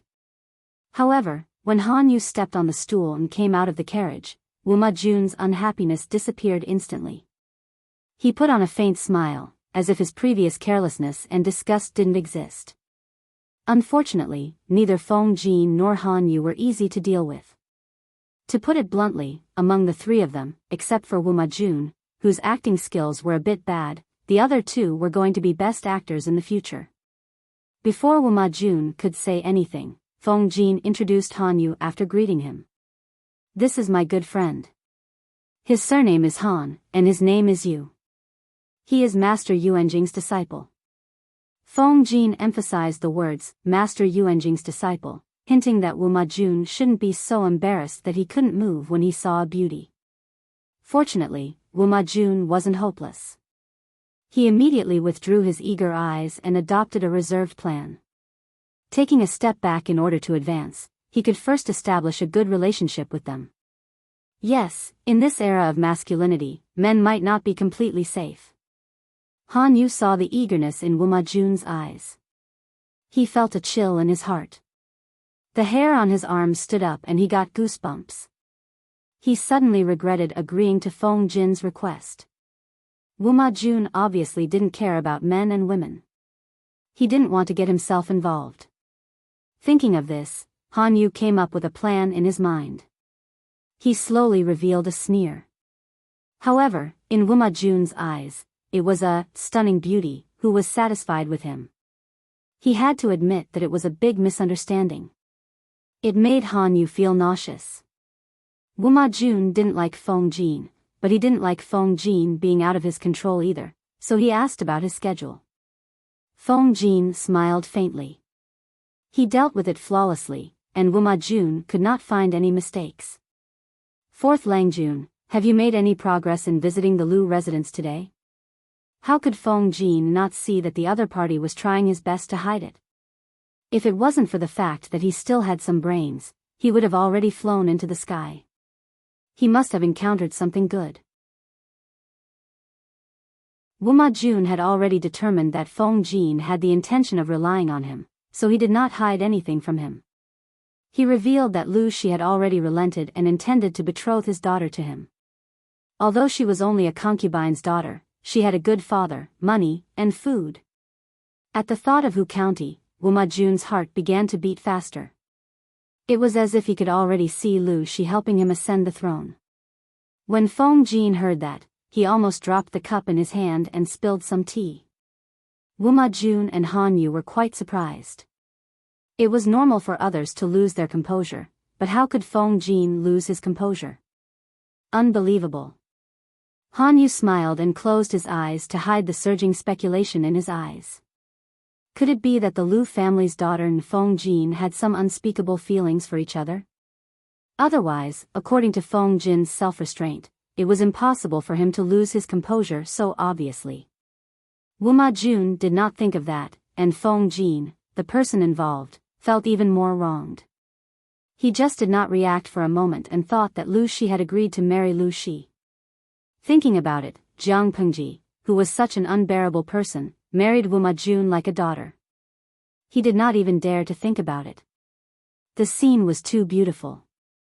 Feng Jin was shocked by his own speculation, and that was why he lost his composure. He quickly realized that the Lu family's daughter that Wuma Jun mentioned should be the concubine's daughter, who had almost no presence in the Lu residence. If so, I have to congratulate Fourth Langjun for getting his wish and bringing home the beauty.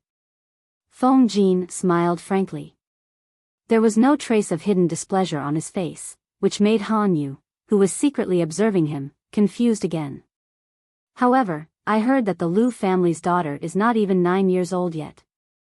When she is at the age of engagement, hee. I am afraid that Fourth Langjun will have to wait for a long time. Wuma Jun also knew his daughter's age, but did it matter? Not to mention that she was only 9 years old, even if she was 9 months old, he would agree to the marriage. He did not have the capital to win over Lu Shi.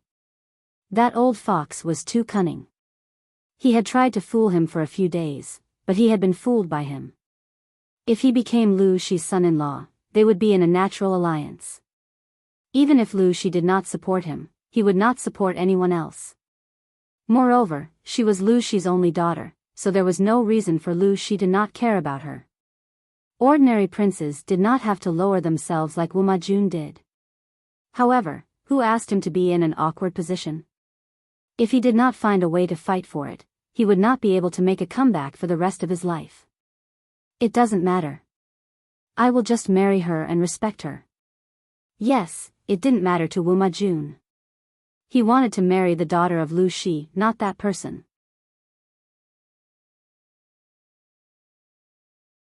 If he married her, he would worship her as a shrine.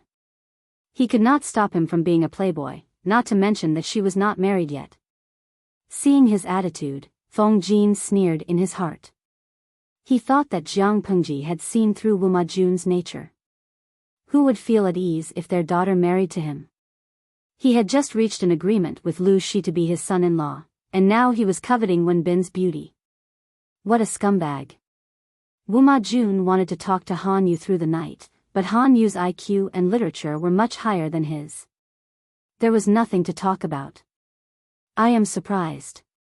Wuma Jun is so lustful.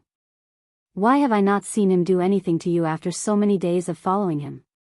Han Yu had nothing to talk about with Wu Majun, but he had endless things to talk about with his good friend, Feng Jin, so they decided to share a room.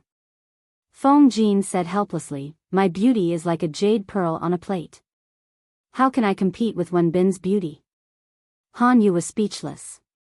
It was not the Feng Jin he knew who would say such sarcastic words. Who taught him to praise others in the open but to insult others in the dark? Jiang Pengji thought that Feng Jin was being sarcastic. Was it her fault? Han Yu did not want to show any weakness. He teased. Wu Majun mentioned that he was going to be engaged to the daughter of the Lu family. Why did you lose your composure?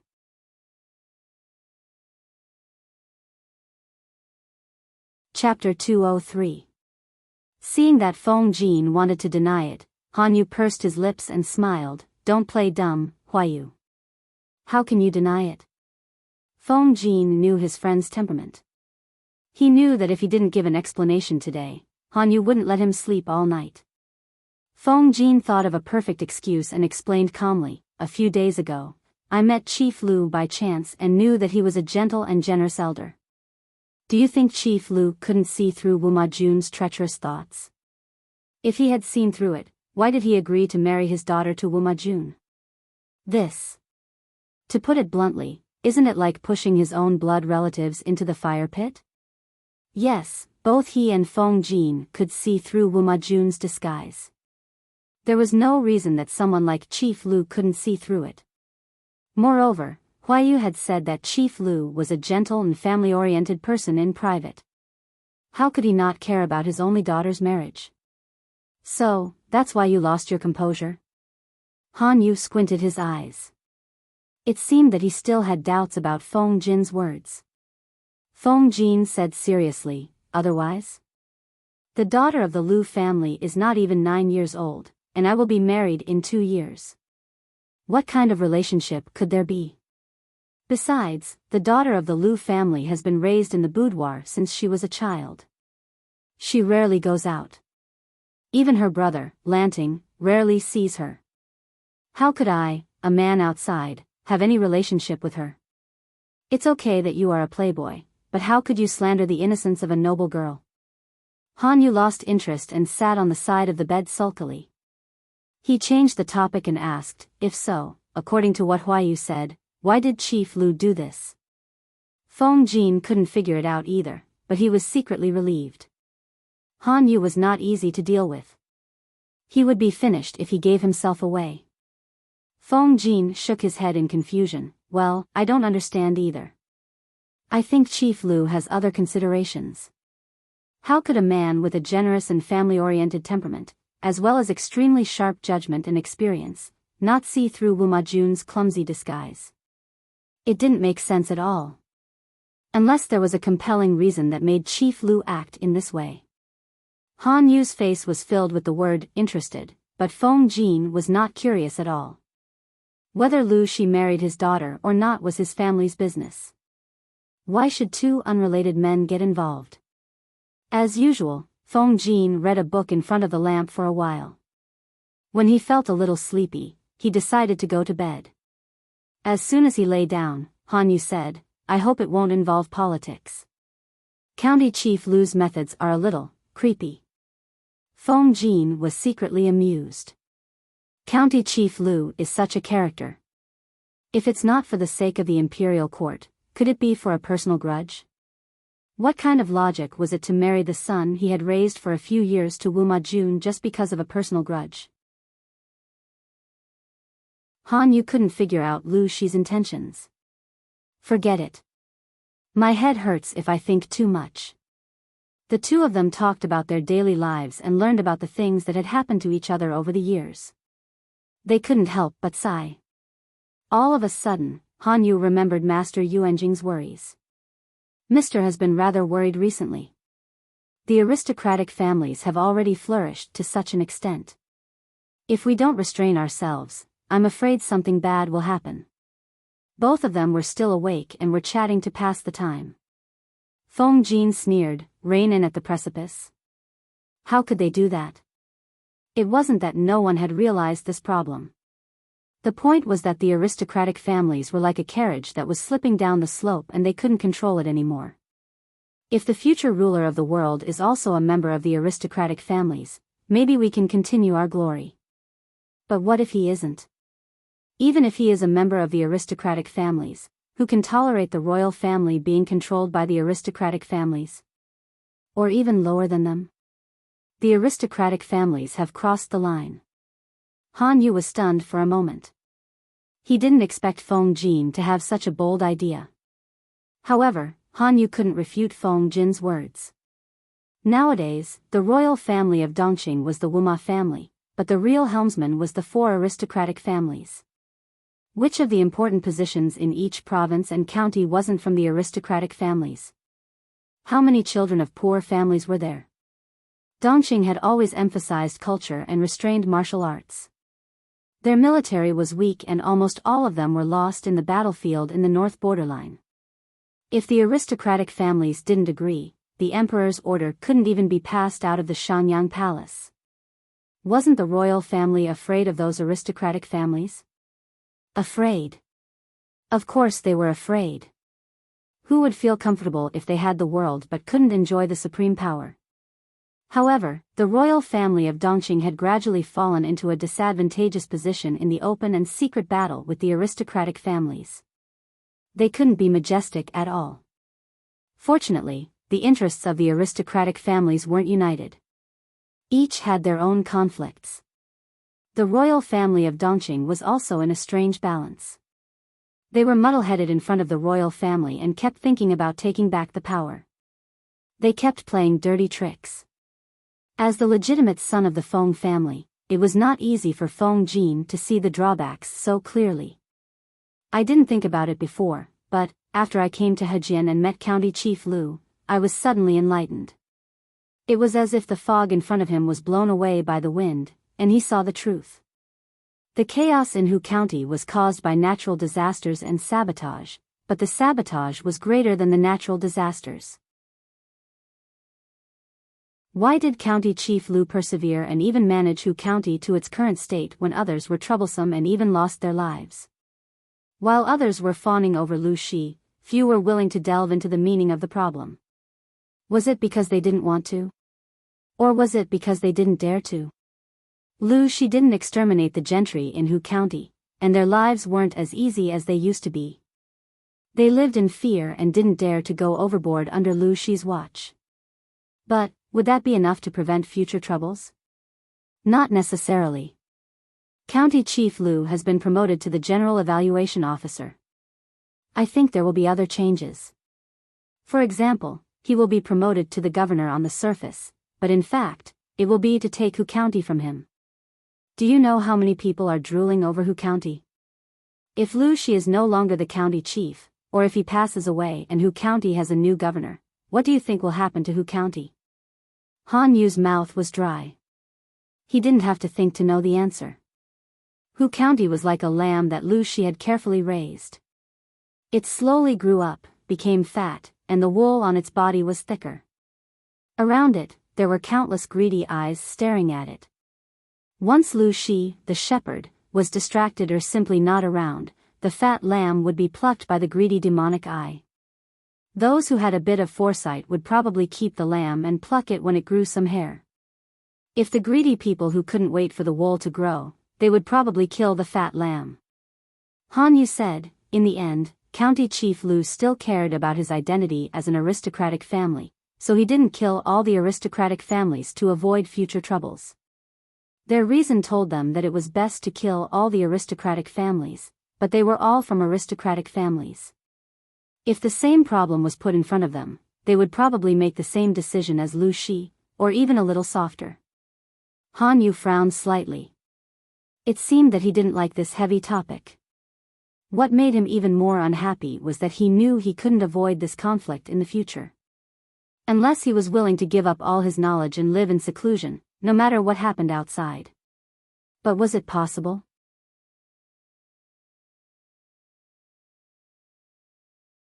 Chapter 204. Perhaps it was because he had something on his mind, he didn't fall asleep until the middle of the night. Then, he woke up on time according to his biological clock. The next day. Seeing Wuma Jun, Feng Jin said, "I'm afraid I can't stay in Hejian for more than 2 days." Wuma Jun was stunned. He didn't know how Feng Jin knew what he was thinking. Wasn't it simple? Wuma Jun stayed in Hejian to win the support of the aristocratic families. Now that he had the support of Lu Shi, the other aristocratic families didn't need to be so anxious. Instead of staying in Hejian County, it was better to visit the Wang family in Langyi. 4th Lang Jun, I hope you can make an exception and let me say goodbye to my friend Lanting and tell her that we will meet in Langyi in the future. Wuma Jun was happy to see that happen. He already regarded Lu Shi as his father-in-law, so Jiang Pengji was naturally his brother-in-law. Feng Jin was his right-hand man, so it was beneficial for Wuma Jun to build a good relationship with his future brother-in-law. Feng Jin and Han Yu saw all the changes in his emotions. Both of them felt disdain and contempt at the same time. They were not afraid of being stupid, but they were afraid of being stupid and blind. Wuma Jun had already regarded Feng Jin as an aide and a subordinate that he could order around. That was ridiculous. What did Wuma Jun do to deserve Feng Jin's loyalty? However, they didn't say anything. They just went out together. One wanted to say goodbye to his new friend, and the other wanted to see what the legendary Lu Lanting looked like. They were lucky that Jiang Pengji didn't run around, but if they came a little later, she would have gone out too. Han Yu got out of the carriage and was about to step on the stool when he saw a familiar figure standing next to Feng Jin. They were talking happily. Han Yu was speechless. His eyes fell on Jiang Pengji's feet, which were wearing socks and wooden clogs. The scene from the day before flashed in his mind. Jiang Pengji had already noticed him when Han Yu was looking at her. It wasn't that she had sharp eyes and ears, but the enthusiasm in the streaming room had almost blown the roof off. Nongfu Shanquan Yudiangshuan, ah. I watched the streaming video on Baidu yesterday. I thought it was a pity, but I didn't expect to see him in person. I was so excited that I wanted to shake his hand. It must be very smooth. Jiang Pengji sneered in her heart when she saw the bullet screen. Even though she was watching the live stream, there was still a screen between them. Dream on. Bayan Huakai, no. Host, give the handsome young man a close-up, magnified close-up. I want to take a screenshot and use it as a mural. He wasn't even dead yet, and they were already planning to hang him on the wall. Jiang Pengji ridiculed every bullet on the screen. She secretly glanced at Han Yu and found that he was also looking at her. Feet, Fei Shuang Dian Mo, I'm a newbie in the live broadcast room. I heard that the streamer can see through a person's underwear at first sight. Then, do you know the size of this handsome young man? What is your 3 measurements? I think his fingers are so beautiful. They would be perfect for playing the piano. Jiang Pengji almost laughed when she saw the bullet screen. If the other party hadn't reminded her, she would have forgotten about it. Host V, this young man is indeed very good looking, but if you think about the image of him taking off his pants to go to the toilet, or the image of him having constipation, I don't think he's so fairy-like. This kid has been suffering from excessive internal heat recently, and it's not good for his bowels. The audience in the live broadcast room, Jiang Pengji thought she could entertain herself by ruining other people's enjoyment of beauty. Host V, as for his size, I think the girl who has used him has the most right to speak. He's young, but he's already experienced a lot. He has 2 concubines who warm his bed. He's not messy, but he's not clean by the standards of your world. Jiang Pengji turned Han Yu's background upside down in the streaming room. Everyone looked at Han Yu and felt that he was a handsome, fairy-like young man. But when they saw the bullet screen that the streamer posted, they felt that it hurt their eyes. Streamer, why are you so cruel? Can't you just let them lick the handsome young man in peace? Xian, it hurts my eyes when I imagine the handsome young man squatting in the toilet with a conflicted face. Nongfu Shanquan Yudiangshuan, hurts my eyes +1. The streamer is really a veteran in the field of teaching people tirelessly. Jiang Pengji could tease and tease the audience in the live broadcast room, but it was impossible for her to say what she said before. If she had a grudge against Han Yu, she wouldn't be merciful with her words. But now it seemed that Feng Jin's friend obviously knew Han Yu, so she couldn't tease him rudely. Feng Jin noticed the weird atmosphere between Jiang Pengji and Han Yu, and a guess came to his mind. Could it be that the two of you have already met? Jiang Pengji laughed in her heart. Yes, more than just met. Han Yu also laughed secretly. What a small world. Before I entered the city yesterday, I met Lu Langjun and had a brief conversation with him. Feng Jin was overjoyed and said, I guess it's fate. Jiang Pengji laughed. Doomed fate. However, it was just the beginning. There were surprises everywhere in life. For example, when Feng Jin introduced Han Yu's courtesy name to her, Jiang Pengji was strangely silent. She stared at Han Yu, as if she wanted to see through the layers of clothes and see through him. Han Yu subconsciously took a step back and said reluctantly, Lu Langjun, is there something wrong with my appearance? No, it's very neat. Jiang Pengji added, Wenbin, do you know a man named Xing Yumo? Jiang Pengji had never thought that the man her father recommended to marry into her family would appear in front of her. It was fate. Han Yu was confused and asked, Lu Langjun, have you heard of Yumo? Jiang Pengji didn't answer but asked back, so, Wei Zixiao does exist? Han Yu then realized that there was something wrong with Jiang Pengji's words. Lu Langjun has never heard of them, so how do you know about them? I once dreamed that there was a fairy in the Jasper Lake. There was a fairy beauty taking a bath and burning incense. I wanted to go closer to ask her, but I heard someone call her Zixiao. The beauty answered and called him Yumo. Hearing the voice, I knew that the fairy was a man. Jiang Pengji described it vividly as if she had really had the dream. Both Feng Jin and Han Yu were stunned. However, the audience in the streaming room couldn't buy it. After all, they already knew how bad Jiang Pengji was. They would never be fooled. Lo Siji Lianmeng, I feel sorry for the confused young Feng Jin and Han Yu. They have been tricked by the streamer. Nongfu Shanquan Yudi Yangshuan, sorry +1. Who would call their partners by their full names. The loophole in Jiang Pengji's story was that she accurately called out Qing Yumo and Wei Zixiao's surnames. If they really knew their names from a dream, they couldn't call each other by their full names, could they? So, it was possible to know their first names, but not their surnames.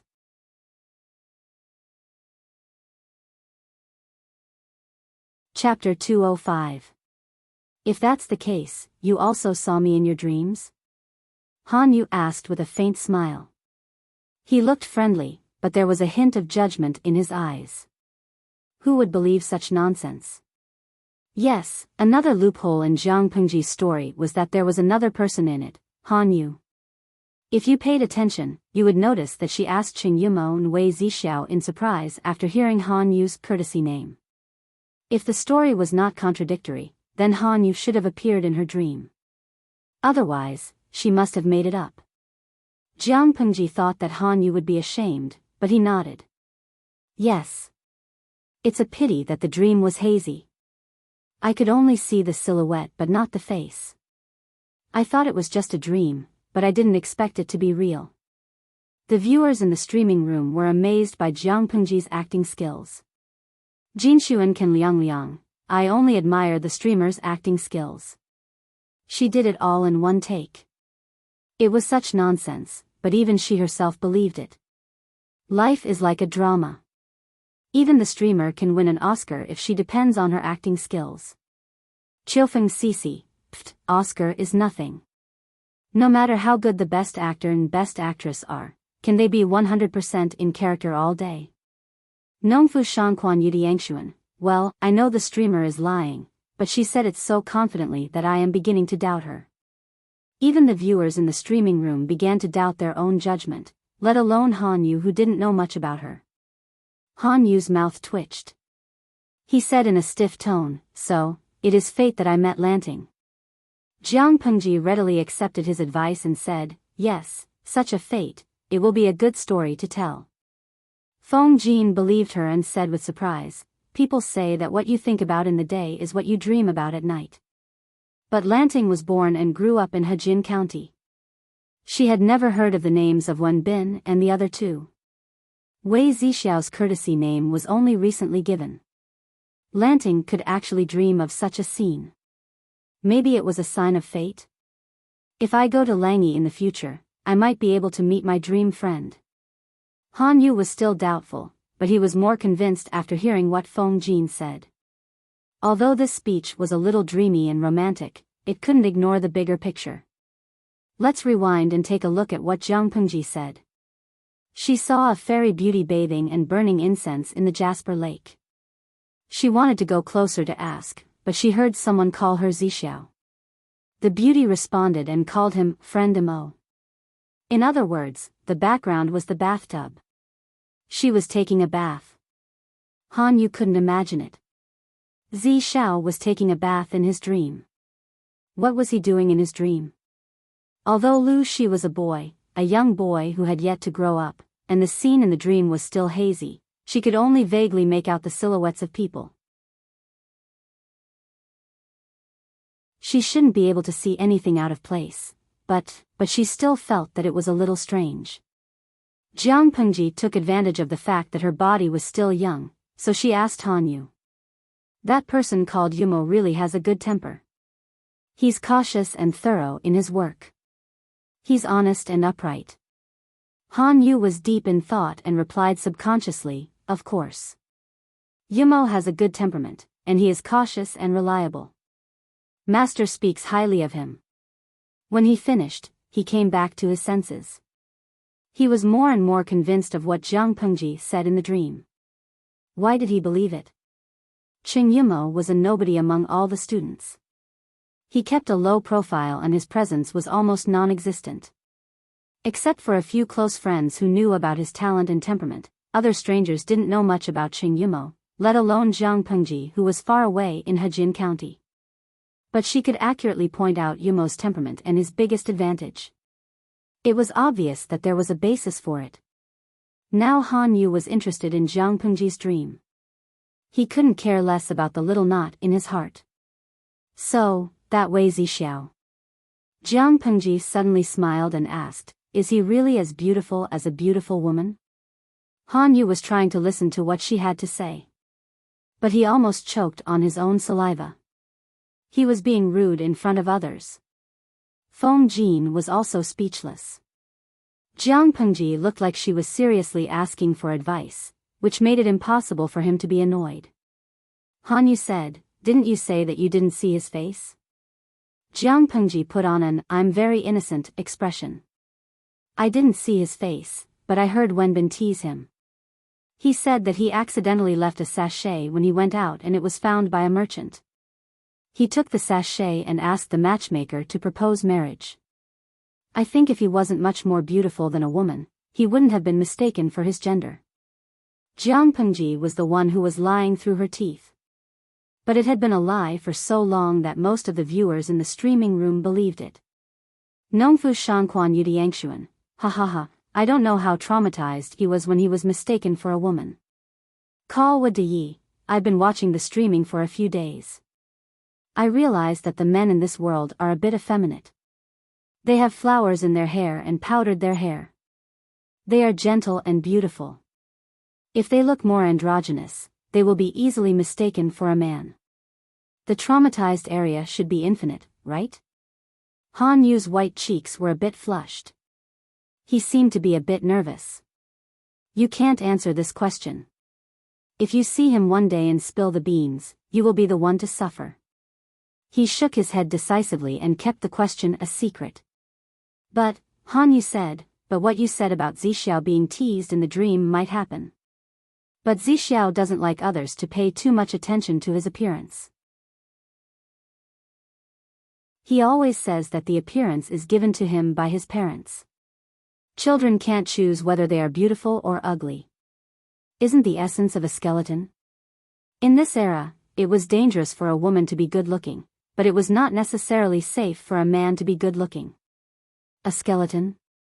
Jiang Pengji smiled. This guy is interesting. How could he not be interesting? In this era, one's appearance affected one's fate as an official, and one's appearance was also an important criterion for being an official. But that guy said that appearance was not that important. Otherwise, he was just standing there and talking, pretending to be serious. Or he really thought so and he was quite aware of it. Han Yu knew that Jiang Pengji would leave for Langyi in a few months. He smiled and said, if so, we will be classmates by then. But Lanting, you don't have to rush. You can go to Langyi in 3 or 4 months. Why?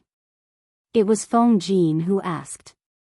Han Yu said helplessly, Huayu, did you forget that in 3 months, the students who passed the initial assessment will go to Shangjing for the final assessment? This year, there are many students who passed the preliminary assessment.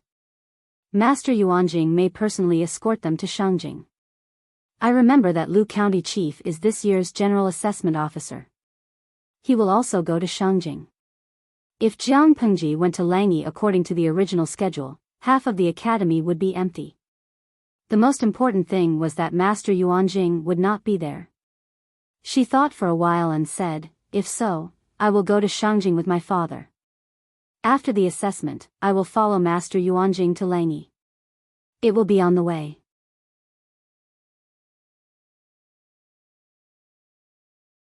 Chapter 206. Feng Jin was visiting with his friends, so Jiang Pengji invited them to a banquet. She didn't go out to have fun, and the audience in the streaming room felt bored. They were used to the streamer's style of making trouble every day, but she suddenly became so elegant and serious. They were not used to it. It would be fine if there was good food. They could treat the streaming as a food show. They couldn't eat it through the screen, but they could enjoy watching it. However, the food on the table that the maids served was very ordinary. It didn't arouse their appetite. Kao Wangdu, the development of food in this era is so backward. It feels like nothing. I don't have an appetite. Xiangguazi, I thought I would see a dazzling dish like Little Master Boy, and I would have a flash of inspiration after eating it. It turns out that I was thinking too much. Maitao, we don't have to eat delicacies, but the streamer shouldn't make it so shabby, okay? Gai Chongfan, it feels like a table of dishes in a small restaurant is better than the streamers. Jiang Pengji felt wronged. She couldn't control it. It was good enough to have something to eat. How could she be picky? She felt good now. She used to eat tasteless nutrient solution all day, but now she had a taste in her mouth. The audience in the streaming room kept complaining about the food. The dishes were monotonous, and the seasonings were lacking. How could a normal person eat it? Obviously, Feng Jin and Han Yu, as normal people, felt that the Lus were very attentive in terms of food. After eating and drinking to their heart's content, the maids took the table away. Jiang Pengji looked at Feng Jin and said, when does Wuma Jun plan to leave? There was a flash of surprise in Han Yu's eyes. If he remembered correctly, Feng Jin hadn't told him why he was here. If that was the case, how did this person know that Feng Jin was planning to leave? Feng Jin had experienced the same thing many times, so he was used to it. It should be tomorrow, if nothing goes wrong. Feng Jin knew too well about Wuma Jun's desire for quick success. Wuma Jun had already obtained Lu Shi's support, which was equivalent to having an inexhaustible supply of rice grains. In this era where food was more important than anything else, he would not panic if he had food in his hands. If he won the support of the Wang family of Langya and persuaded them to help him ascend the throne, the whole of Dongqing would be his. Jiang Pengji said sarcastically, so urgent? It seems that Wuma Langjun is also an impatient person. He can't wait. For the sake of one's life and future, it's normal to be a little impatient. Feng Jin didn't forget how many unknown forces they had encountered on their way to Hejin County.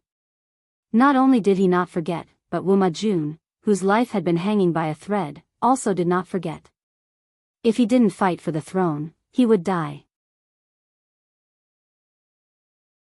From a prince's point of view, Wuma Jun's thoughts were understandable. Unfortunately, this person's vision was so narrow. So what if he ascended the throne? Would the 3 tribes of the north borderline give up their covetous eyes on Dongqing? Wouldn't the other 4 countries covet Dongqing? More importantly, did Wuma Jun have the ability to restrain the increasingly powerful and lawless family tycoons? Probably not. If he had such foresight, he would not have gone to the Wang consortium. Once he ascended to the throne with the help of the Wang family, the aristocratic families would have complete control over the royal family. Wuma Jun would only be a puppet emperor. If Dongqing wanted to continue the throne, they could not allow the aristocratic families to develop and expand unscrupulously. Feng Jin could not say these words, and he was not in the position to say them. He could only bury them deep in his heart. Although they were going to be separated the next day, neither Feng Jin nor Jiang Pengji were pretentious. They were still talking and laughing. It was just a temporary separation, not an eternal one. Without separation, how could there be the joy of meeting an old friend in a foreign land? On the way back, Han Yu looked at Feng Jin thoughtfully and said, "Huai Yu is very unhappy." Feng Jin closed his eyes. The situation is getting worse and worse. I really don't know how many times such a situation will happen, Han Yu was puzzled. He did not know where Feng Jin's worry came from. If the world is in chaos, Huai Yu can show his talents. Judging from Lu Langjun, he is not an ordinary person. Maybe in the future, you can have a friendship with him. Of course, if the 2 of them were to assist their respective kings, then they could only do their own things. Feng Jin heard that and the corner of his mouth twitched.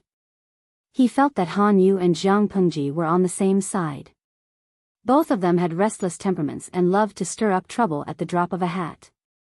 Although the royal family of Dongqing was declining, it was not destroyed yet. Now they were thinking about chaos. How could the royal family endure it? It could be seen that in the eyes of the aristocratic families, the royal family of Dongqing did not live up to its name. With a soft sigh, he dissipated into the air and disappeared. The next day, Jiang Pengji got up early and went to the Fengyu pavilion outside the city to bid farewell to Feng Jin. The weather had started to warm up, but there was a cold wind blowing from time to time, making people's clothes rustle. Looking at Feng Jin's back, Jiang Pengji, who was originally emotionless, felt a little emotional. When will we meet again? She did not know whether they would be enemies or friends the next time they met. Jiang Pengji kept her emotions in check. She put a finger to her lips and whistled. White was already running towards her. Let's go. She got on the horse and held the reins with both hands.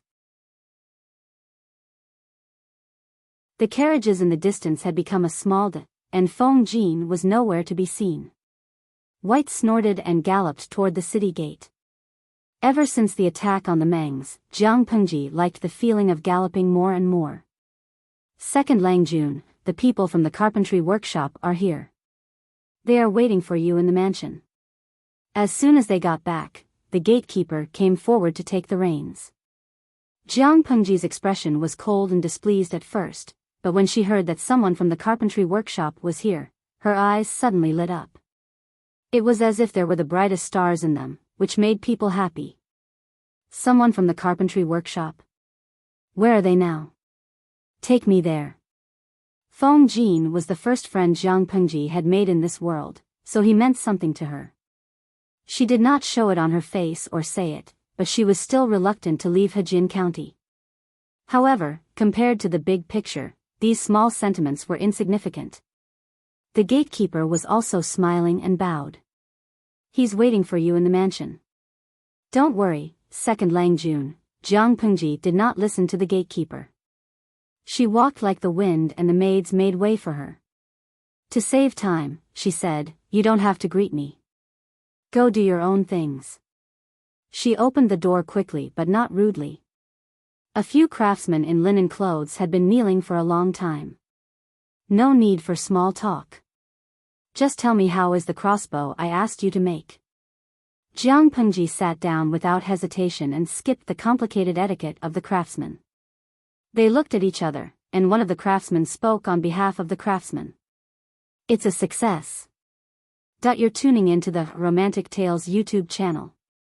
Don't forget to subscribe and join us on this journey to catch the most captivating stories.